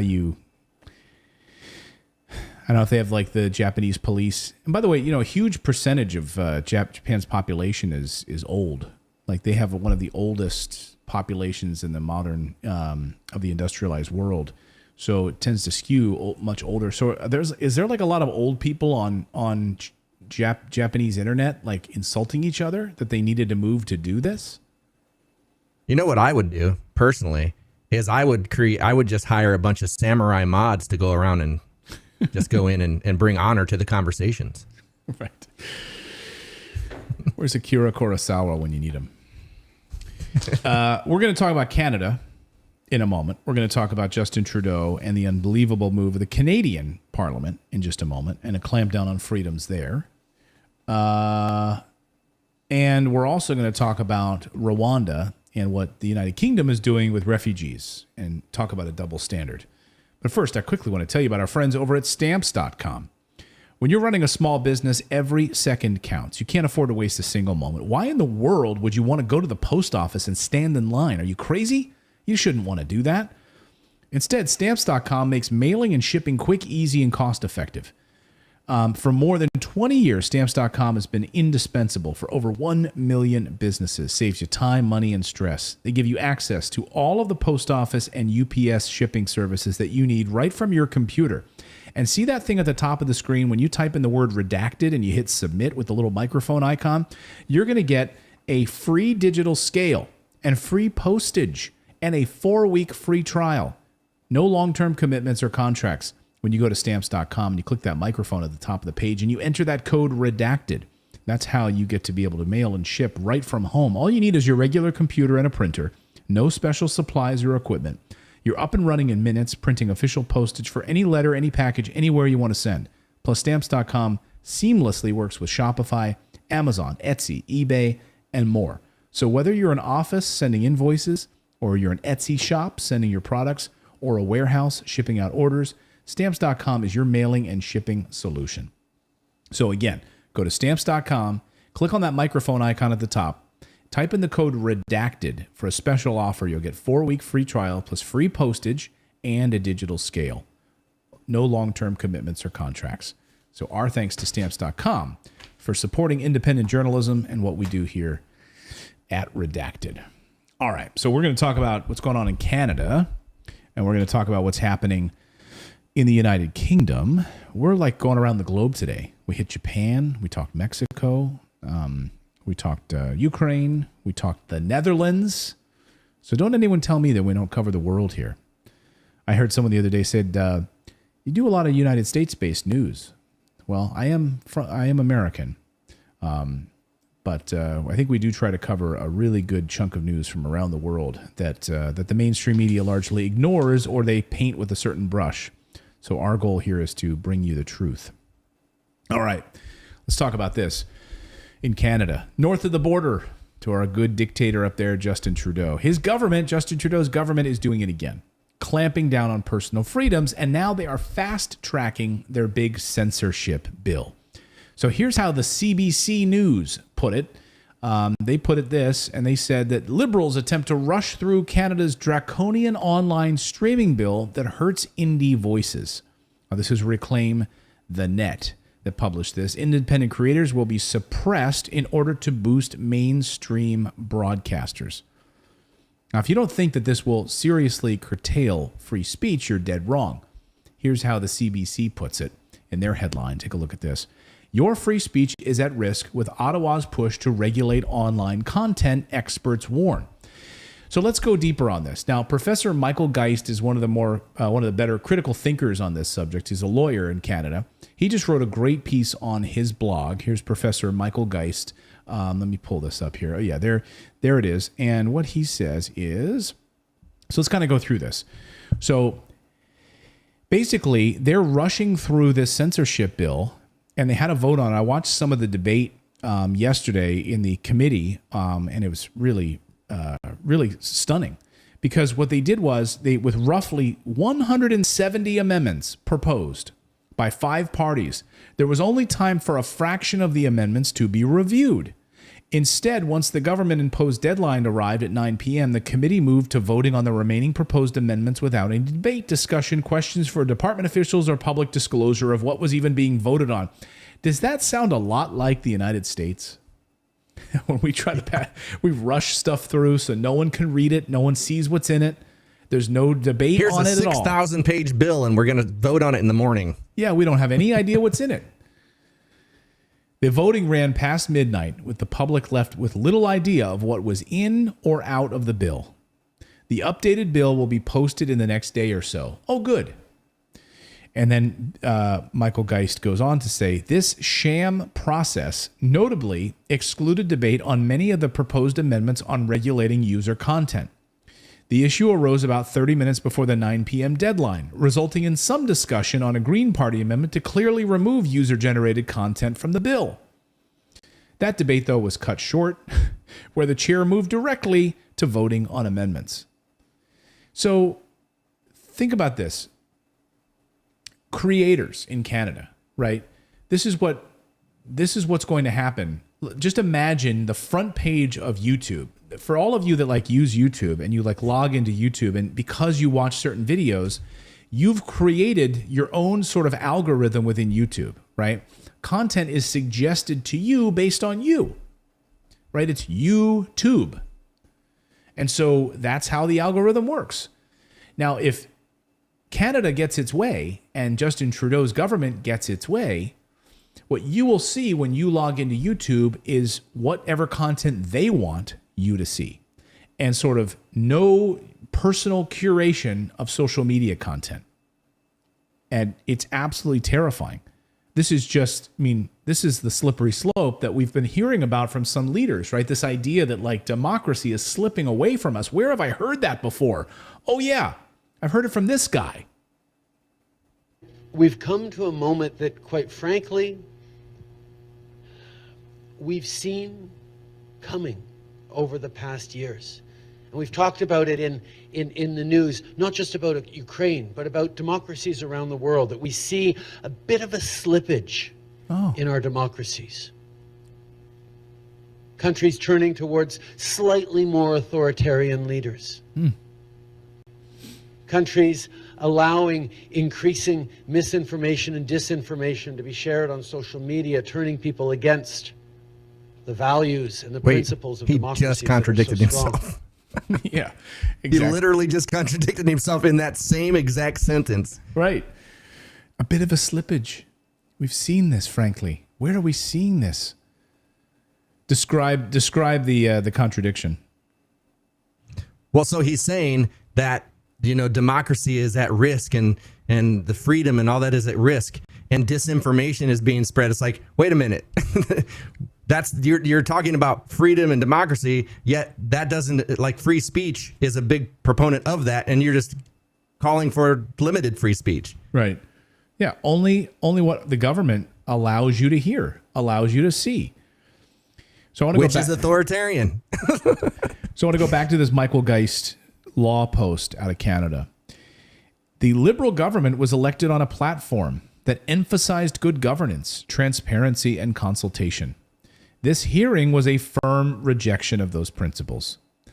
The meeting was chaired by Liberal MP Hedy Fry via video. No serious government would treat its legislation to review presided over by Ms. Fry in a hybrid format. She was frequently confused, rarely knew who was speaking, often spoken while on mute, and required multiple suspensions to get advice from the committee clerk.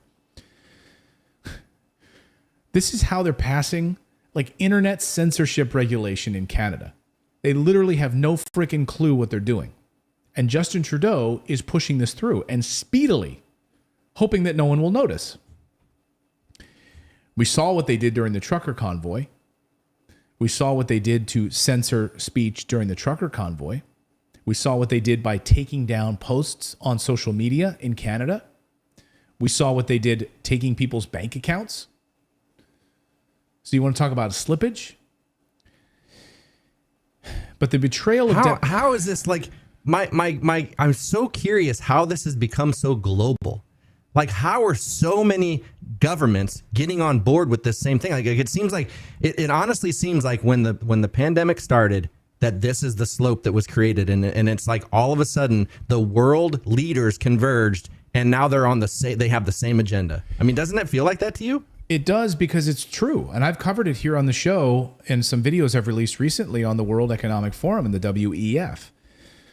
Look, when BlackRock went and handed the Federal Reserve their plan on the Great Reset, the going direct Great Reset, they had a plan. They knew that by doing this and voting on this and having this discussion at the World Economic Forum and all of those people at Davos, they literally signed it, they planned it, it was in their meeting notes, that we are going to put 500,000 people out of work. We're going to lock down. We are going to consolidate power. We are going to move towards a digital currency. We are going to, all of the big tech oligarchs are part of this discussion, right? All of the billionaires. Right, but when they talk about that consolidation of power, who's getting that consolidation? Where is that consolidation of power going? To all the world leaders, or is there a group of leaders above those leaders that's the power? Like, where is the power? It's the globalists. It's the people. It's the unelected globalists. It's the Klaus Schwabs. It's the Larry Finks. It's the Bill Gateses of the world. It's all of those people that are unelected. I know this sounds like a conspiracy theory, but it's in their meeting and it actually happened. Like, they're telling us right to our face exactly what's happening. So I know it's like, you could say this at a dinner party and people might look at you like, he's one of those guys that believes like all of these billionaires are running the show. Did you see Bill Gates at Davos? Literally hand everyone his next plan for the pandemic.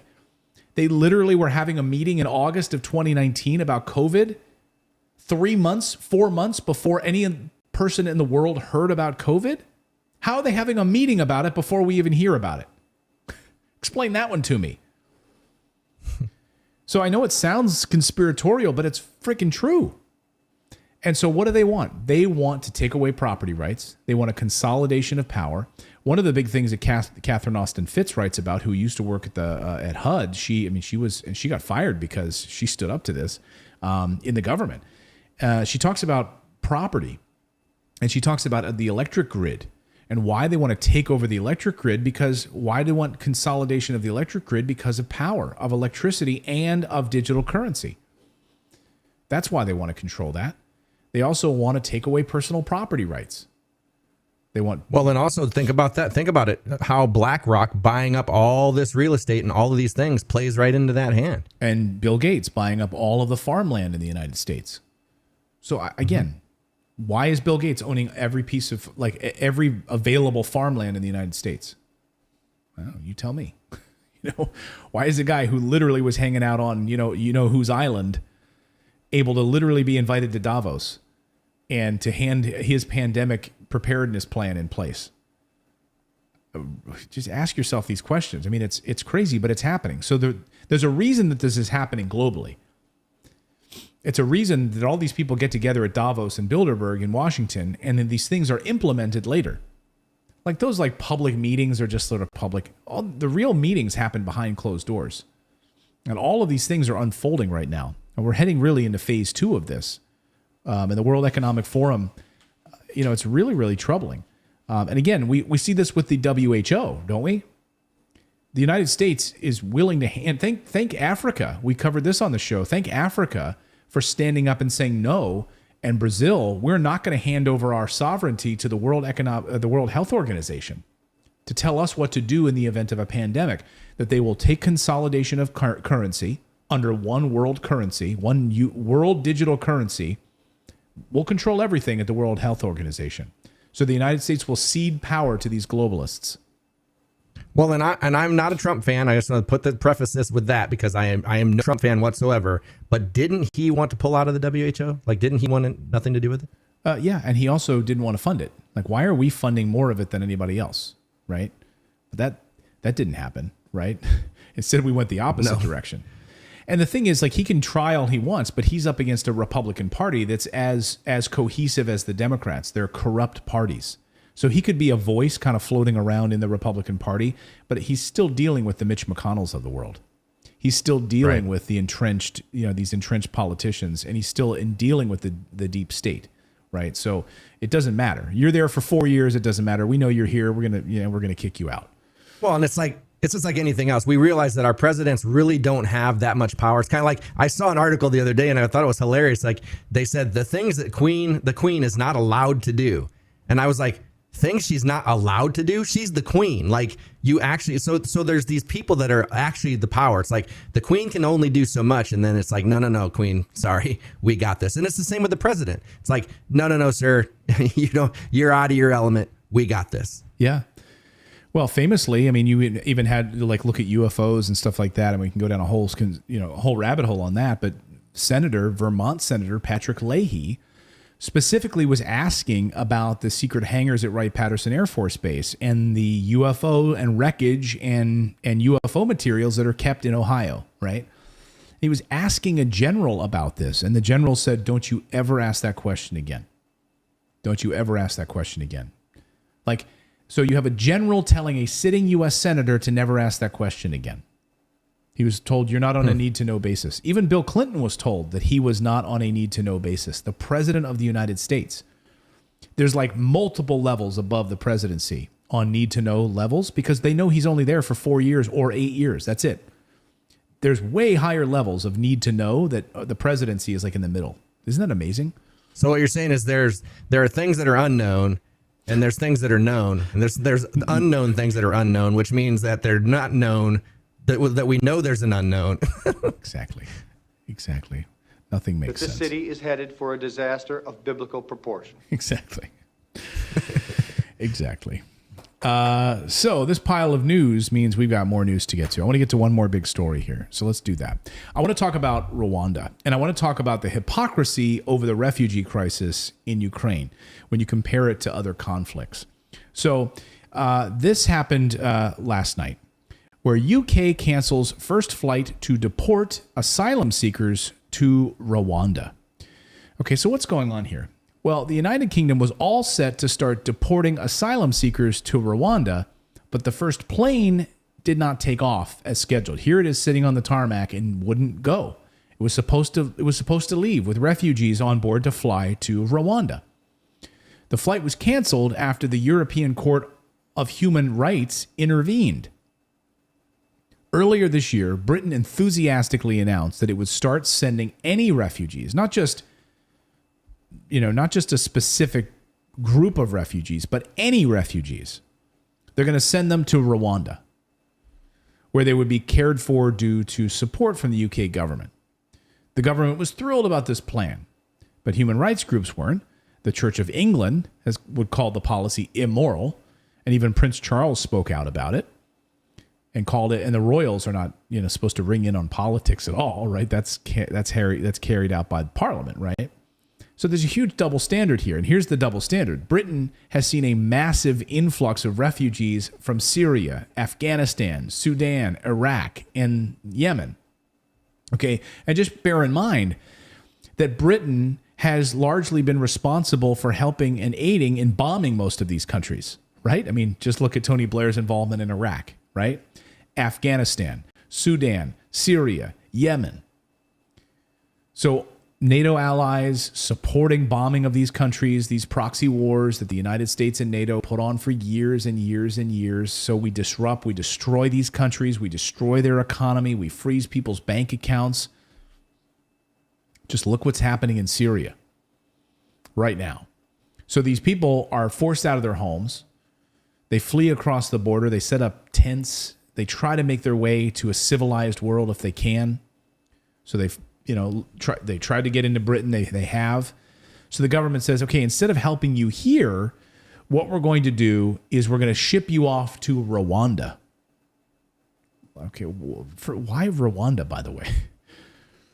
A country that's, gotten back on its feet tremendously since its genocide, but still, why Rwanda?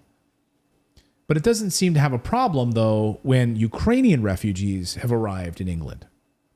In fact, the government has a Homes for Ukraine scheme that processes visa applications with sponsorships, and there's no limit to how many people can actually use it. So just think about that for a second.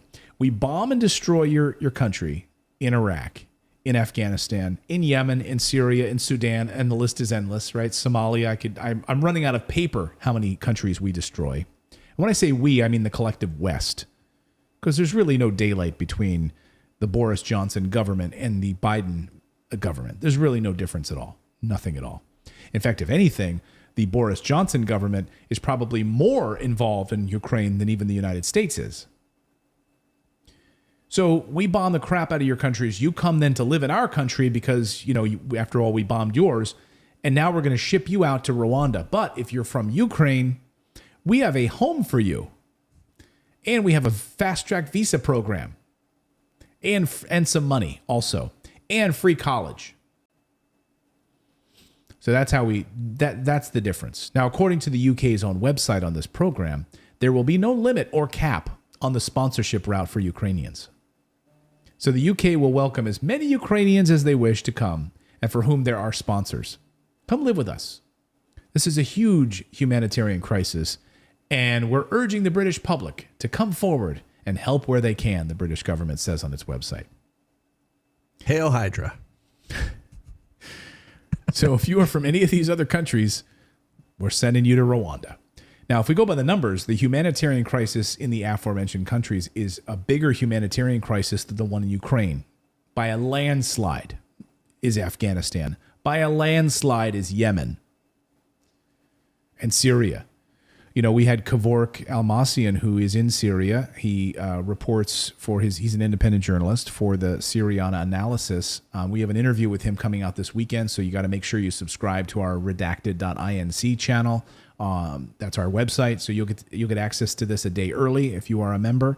And Kevork is amazing. He says, that Syria, it might never recover. The endless bombing campaigns and the proxy position that they've put Yemen in or Syria in has devastated this country. He's like, they have 2,000 American soldiers guarding our oil. They say it's for it. Then they're protecting our oil. Oh, yeah, sure they are. Well, and they can't even rebuild because the points where they start to rebuild, it's hit again. And it's just like it's a constant, You ever see doozers? It's like their construction keeps getting eaten. Like they can do nothing. Doozers. What is doozers from the Fraggle Rock? Fraggle Rock. Wow. Yeah. Fraggle Rock. Wow, a Fraggle Rock reference. But it's like the Fraggles keep eating their construction, so it's like they can't even rebuild. So they don't have homes. They're you've got kids playing in schools with holes in it and everything, but nobody wants those kids. You know, it's like keep those kids over there. We don't care. Out of sight, out of mind. But any Ukrainian refugees, it's like, you know, they're another beacon of democracy over there where Zelensky's blocking all opposition parties, but they're a beacon of democracy like we are, so we have to help them. It's not their skin color at all. Oh, it has nothing to do with that. Of course not. Not at all. No. Here's take my laptop, Philip. Here's Kevork. He tweeted this a little while ago. He says, to justify its occupation of oil-rich areas, the United States conducts every few months raids in Syria to kill or capture ISIS leaders. And no one in the mainstream media dares to ask, how is it possible that most ISIS leaders are hiding in Turkish-occupied areas, which is a NATO member country? Like these pop up like every few weeks. He's right about this. Like, U.S.-led coalition fighting ISIS as it's detained a senior ISIS leader in Syria. Like they pop these things up in the media so that we remember why we're in Syria, which is a total fabrication, right? Like this garbage PR or propaganda that they put forward. It's ridiculous.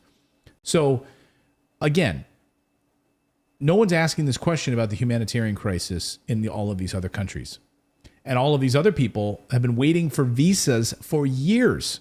So we bombed Afghanistan and Syria and Yemen, and that you've been hoping to get a visa to a country that bombed you. So why send them back to the back of the line or ship them somewhere else while processing Ukrainians right in front of them? Like, come on over here. Just you Yemenis, you guys step to the back of the line. Ukrainians, you guys step to the front. If Britain had not left the European Union, it could have actually sent asylum seekers back to the first EU country that they safely arrived in, but then you have Brexit. So you can't do that. There must not be any media covering that because the optics of that alone would cause controversy. If anybody saw that, think about the controversy that would cause. Well, and you see some of that in that video, Philip. If we can run some of that video, you see some of the people in the protests, and that's why this plane is actually grounded, because there's actually been some. Let me re-rack it here because I think let me see here. This plane is on the tarmac because it didn't take off because of protests and because humanitarians in the UK said no. See here, look at this. Don't. That's racist. Stop the racist deportations. So again, there's been a little of it, but not enough. Like if we actually had a lot of national coverage of this around the world, imagine what could have happened, right? So the UK can no longer do what they did when they were in the EU. So they cooked this Rwanda scheme up that came out of nowhere. And it seems like I bet bad form, as the English would say. If we still had, you can still access RT, but I guarantee RT's probably covering that. And we're not, no U.S. media have I seen anyone even mention that. The only coverage I saw was initially when they were talking about people coming over and they were making statements like, I mean, they look just like us. Right. You remember that? Like blatantly like racist comments.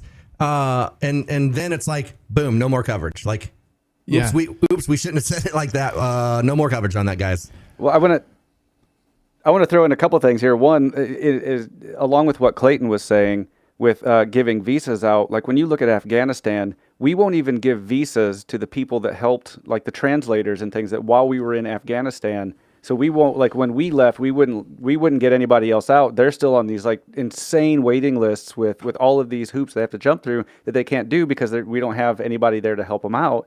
And two, didn't P.D. Patel say that the reason for sending people to Rwanda was to discourage them from wanting to come to the UK? Wasn't that like an actual statement that was said, or am I misremembering? I think you're right about that. I don't have the exact quote, but yeah, I think you're right about that. And, by the way, Priti Patel is the same one who's working on the extradition of Julian Assange, right? So, like, you want to think about human rights and think about, like, we really care about human rights here in the UK, but this is what we're doing. This is what we're doing to people in countries we bombed. And to speak to Philip's point, it's like, how do any of these people still help us, like interpreters and stuff like that? Because if you look even back during the Indian Wars, like all of the Indians that helped us go get Geronimo and put him in a reservation after they got Geronimo and they were sending him away. They took all the scouts that helped and then put them in the thing as well and said, you're no longer needed. And they thought they were going to be free and sent them away. And like, we've been doing that throughout our history. How does anybody trust a treaty that we write? How does anybody trust anything that we're like, how do we get away with this stuff still? Right. 200 years later. Yeah, you know, it's the power of the hegemony, right? And the power of money. So to your question about RT, yeah, their coverage of this, if you go to their website right now, you probably can't because it's blocked in most countries. I have to use a VPN to route around it to get to it. But here you go. Their coverage, top stories yesterday and today. UK could leave the Human Rights Court. European Court blocks UK deportation of flight, right, to Rwanda. Last minute asylum seekers bound for Rwanda. All covered right here on RT. Good luck finding that. Now go find it on CNN, Fox, and MSNBC. Go find that article on there. Yeah, see if we can go to CNN and see if it's a top story there. I don't see it. Let's see. Oh, they do have January 6th coverage. And Kim Kardashian. And but they do have this story. Can you read that article? Send me a link to that because I've been really curious about what's going on with that. With the Kim Kardashian did not damage Marilyn Monroe. Yeah, because I was worried about Marilyn Monroe's dress. Yeah. Yeah. And these 5 guys have taken the same photo for 40 years. Like, that's a featured story. Let me see. I don't see. Aww. I don't see. Oh, who's Colombia's oldest man on TikTok? Let me see. Let's just do a little search for Rwanda, see if we actually have any coverage buried here. Oh, they do have a story about it. Good. Okay. Grounded after a site. Okay, so they did have a story, but it's not on their front page. It's buried, of course, under the everything category. What's the date on that story? So it's June 14th or June 15th. Yeah. So yeah, there you go. And that's look at this. Look at this at the top. I'm on this story about Rwanda. Okay. I'm on the story about Rwanda flights and kicking people out. And look at this big pop down ad that pops up. Learn how you can help. Look Ukraine. How you can help Ukraine. Oh, guys. And I just want to say, you know, again, what was happening in Mexico. Also, people trying to get access to get into the United States. We heard from people waiting to get into the United States. They were being that Ukrainians were being fast tracked over and above people coming in from Central and Latin America to get their visas approved into the United States. Ukrainians coming through Mexico were being fast tracked, and interestingly too, at the waiting areas to get your visas. They had waiting rooms with toys and food and coffee and tea and comfortable chairs and beds and play areas for the kids.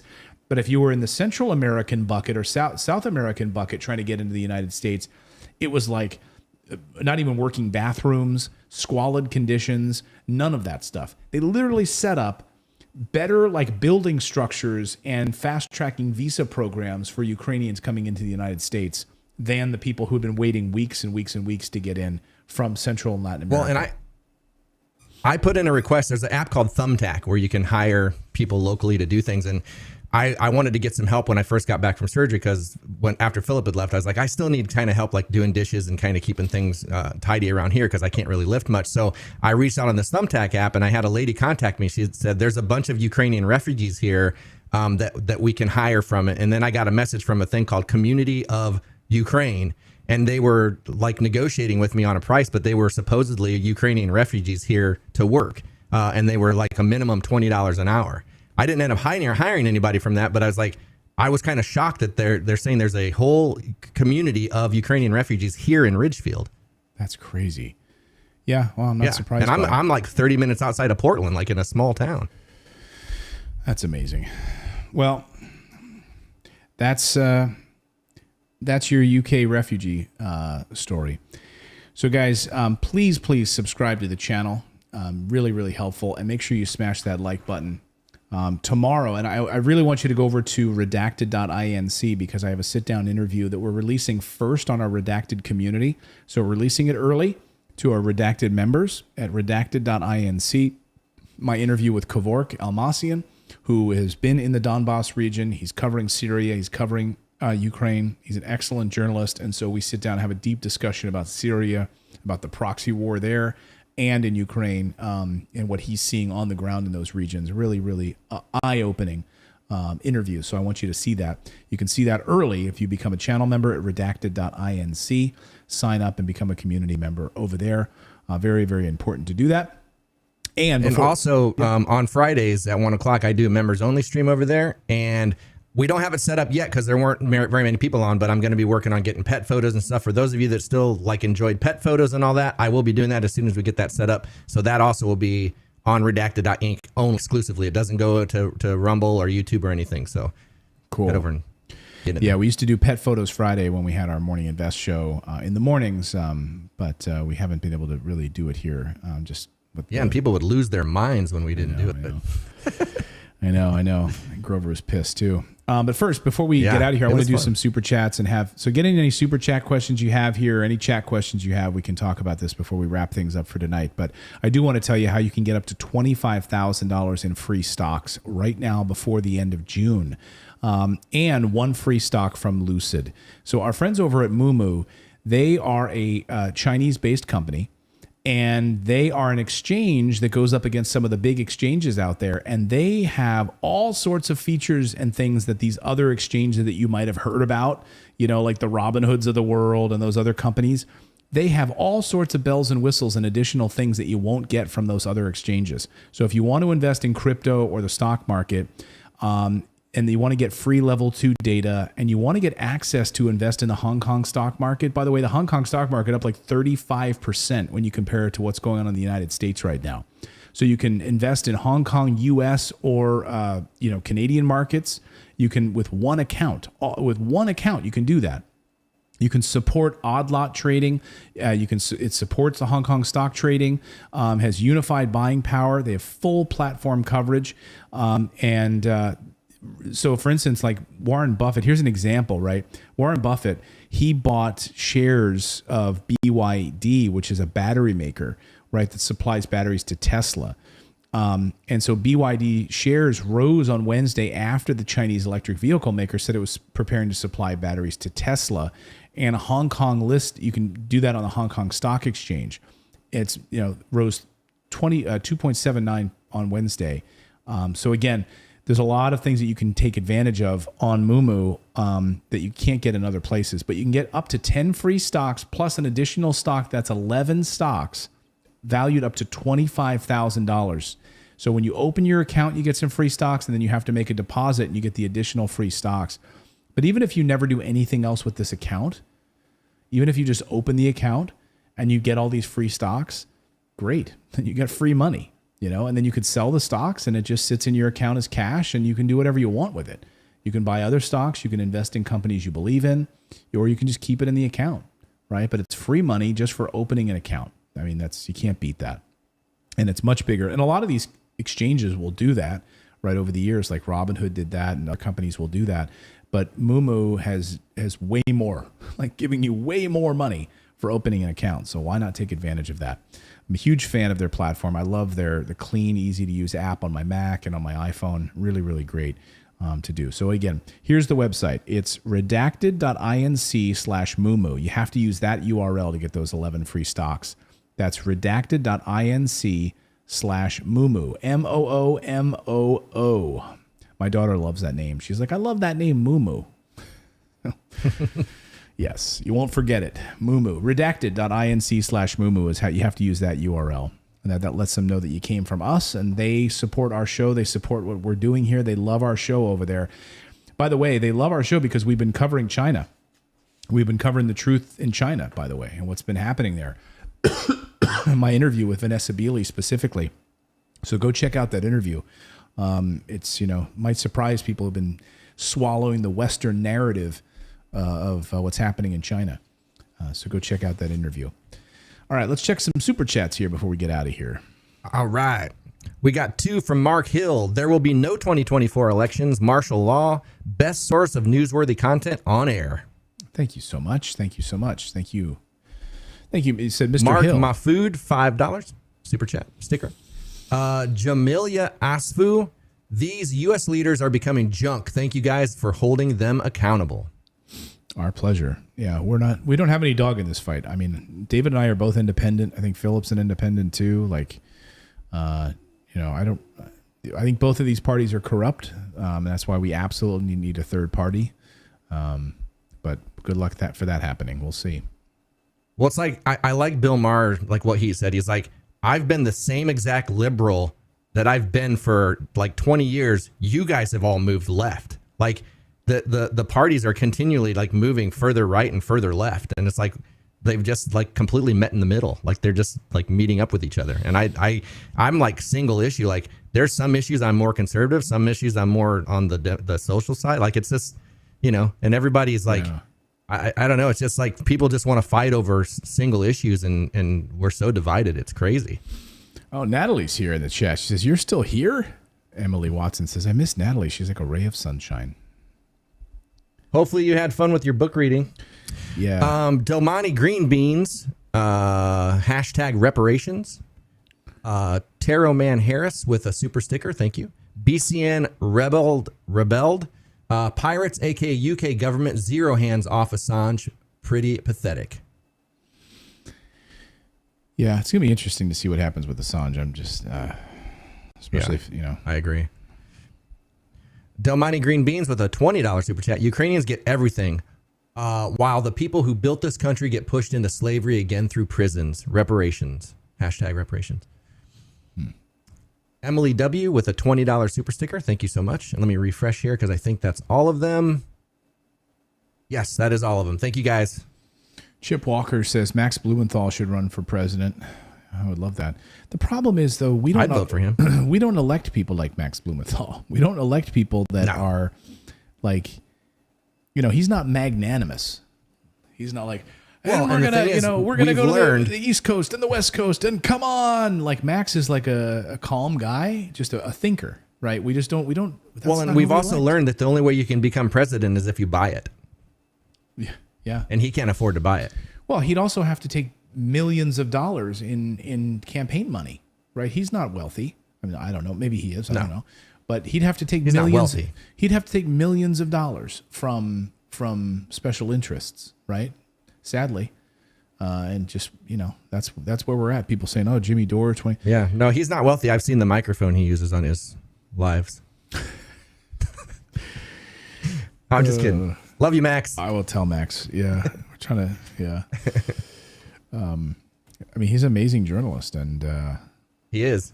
The Gray Zone, you guys. The Gray Zone is one of those sites like they really do their due diligence and their work, and it's Aaron Mate and Max Blumenthal, and there's a good team over there. Excellent team. Excellent. I think did we lose Clayton's video? Is that okay? You went to stripes there for a second. Color bars. No, I didn't. You did. Oh. It was I did. Accidentally hit Natalie's cam. Oh. I accidentally pushed Natalie's cam, which, as everybody looking can see, Natalie is not there. She's been redacted. Yeah, we said she was in chat, not on set, Philip. Yeah, she has her ladies book club. They get together, they read a book a month or whatever, and they get together and they go to a lady's house and they all talk about the book, and it's just an excuse for ladies to get together, which is fine. But she's off tonight. So that's all the super chats. That's all of them. All right, we're everyone. heading off into the weekend again, you guys. Redacted.inc. We don't know how much longer we'll be able to talk about this stuff because we're pushing the element here. I mean, a lot of people are afraid to talk about this stuff. I mean, there's some YouTube channels that continue to walk the party lines just because they're scared. If you hear them talking private, they're talking about these things, but they don't talk about them on YouTube. So, get over there and get signed up and get some of this awesome behind the scenes content that we're putting out. This awesome sauce. Yeah, we want to hit 900,000. Awesome. We'll probably hit 900,000 here in the next few minutes. So 900,000 subscribers to the channel. If you'd like to become a channel subscriber, hit it. We're almost at 900,000 subscribers. So on our way to 1 million. That's our goal. And look at that. We got 101,000 in the last 28 days. That means if we do that again, we are at 1 million. Yes. Eat that, Kyle Kalinske. just kidding. Eat that, breaking points. Yep, breaking points. Kyle, we've passed you all. That's right. That's right. We're coming for you, Jimmy. No. We love Jimmy. We love Jimmy. Yeah, we do. It's kind of just like a fun competitive thing. You know what I mean? I know. No, the thing is, like, look, there's so few independent voices out there, and it's like if we all infight. First of all, we all love each other. Like, that's the thing. Like, there's very few independent channels that are doing what we do. Can you imagine, like, if we just randomly started picking fights? I mean, that's the mainstream media controls everything. I mean, CNN, Fox, these guys, they control everything. These billionaires control everything. So you have these few independent voices that are actually doing journalism, and they're just getting squashed, and they're actually hurting themselves, I think, too. They're actually like, yeah. I see these like progressive channels that are like, there's like one progressive channel that like just attacks other progressive. That's like all they do. I'm like, man, like you could be doing some other journalism, Yeah, it's it's like Kyle and those guys, Kyle and Breaking Points. I mean, I watch their content because even though I don't hardly ever agree with where they're going, I want them to be able to say that, and I want to hear their point of view. I don't want to lock out any point of view. I watch the Daily Wire, Ben Shapiro, Steven Crowder. Like, I am all over the place with my content because I want to hear other people's opinions and views, because that's how you ultimately come up with your view. If you only go down one channel, one side, then obviously your view is going to be that one side. But if you try to have a balanced approach to your content that you consume, then you're automatically going to, like, because if you're a reasonable person, you can hear their opinions and be like, oh, that kind of makes sense. I didn't realize I felt that way about this. But if you never hear that point of view, you'll never get there. So you have to have a diverse group of news people that you listen to, even if you don't like them all the time. That's like, I get so irritated when I'm like, hey, you need to go listen to this person on Joe Rogan. Like, I hate Joe Rogan. Like, I'm not asking you to go listen to Joe Rogan. I'm asking you to go listen to his guest. Right. Because get those different ideas in your brain. Yeah. Because it's good. Well, I got into a Twitter argument with a guy one night a few months ago, who just wrote me, like, he just sent me a direct message, and he was like he's like a 22-year-old kid or 23-year-old kid. And he's like, are you just he was like, are you just a Russian troll? And that's all he said. And I wrote him back and I said, can you please clarify? And I don't think he was expecting me to have replied, because, and then we got into a discussion, and he just wanted to attack me. But he was so misinformed. Like, he just literally didn't have the facts. So he didn't know what he was talking about. And I said, I want you to watch this, this, and this, and then come back and actually we'll have a conversation. He said, well, thank you. He's like, I do want to learn this. I do. He's like, and so he was basically admitting, he's like, I was ignorant and I just attacked you because I didn't know. And then he went off and he started watching these things to learn. And he came back and he was like, oh my God, my eyes are opened. I didn't know this. And he's like, and I apologize. So, and I had that same conversation with a separate person on Twitter, another, like somebody else almost did the same thing. And it's amazing. So you just go out there and seek a difference of opinions, and just educate yourself, and just don't lock yourself into like some worldview that with blinders on. That's the worst thing. That's like every time I would go to my grandmother's house, she had Fox News on all day. Like, the moment she woke up, the clicker went on until the moment she went to bed, Fox News. And I was just like always sitting there. And if you went to her house to visit, she left it on while you were there visiting. And it's just like, your worldview is so skewed if you only have one source of information. Yeah. Yeah. I think the worst thing people can be is inflexible, right? You have to be flexible. You have to be able to see facts and be able to change your opinion and move where the facts lead you, and that's why I always tell people, like, don't plant a flag. So many people, they plant a flag on, like, it's like, I am red or I am blue, period. I don't care, how I personally feel about the issue. If the blue side says it, I'm for it. Right. Yeah. And that's what we have right now. A lot of people do that. They pull the blue lever or they pull the red lever and they don't even look. Yeah. Yep. Anyway, thank you guys so much for subscribing to the channel. We really appreciate it. Thanks for the thumbs up and like. Make sure to go over to redacted.inc and become a member there, because we're doing the live stream tomorrow for members only. Plus, we've got our channel release of the Kevork interview on our Redacted Conversations, and we've got other content coming out this weekend as well, just for you. So please go subscribe over there. All right, everyone. It's been a great show. Hope you enjoyed it. I hope I had a great time being here with you all, and we will see you later. Bye, everyone.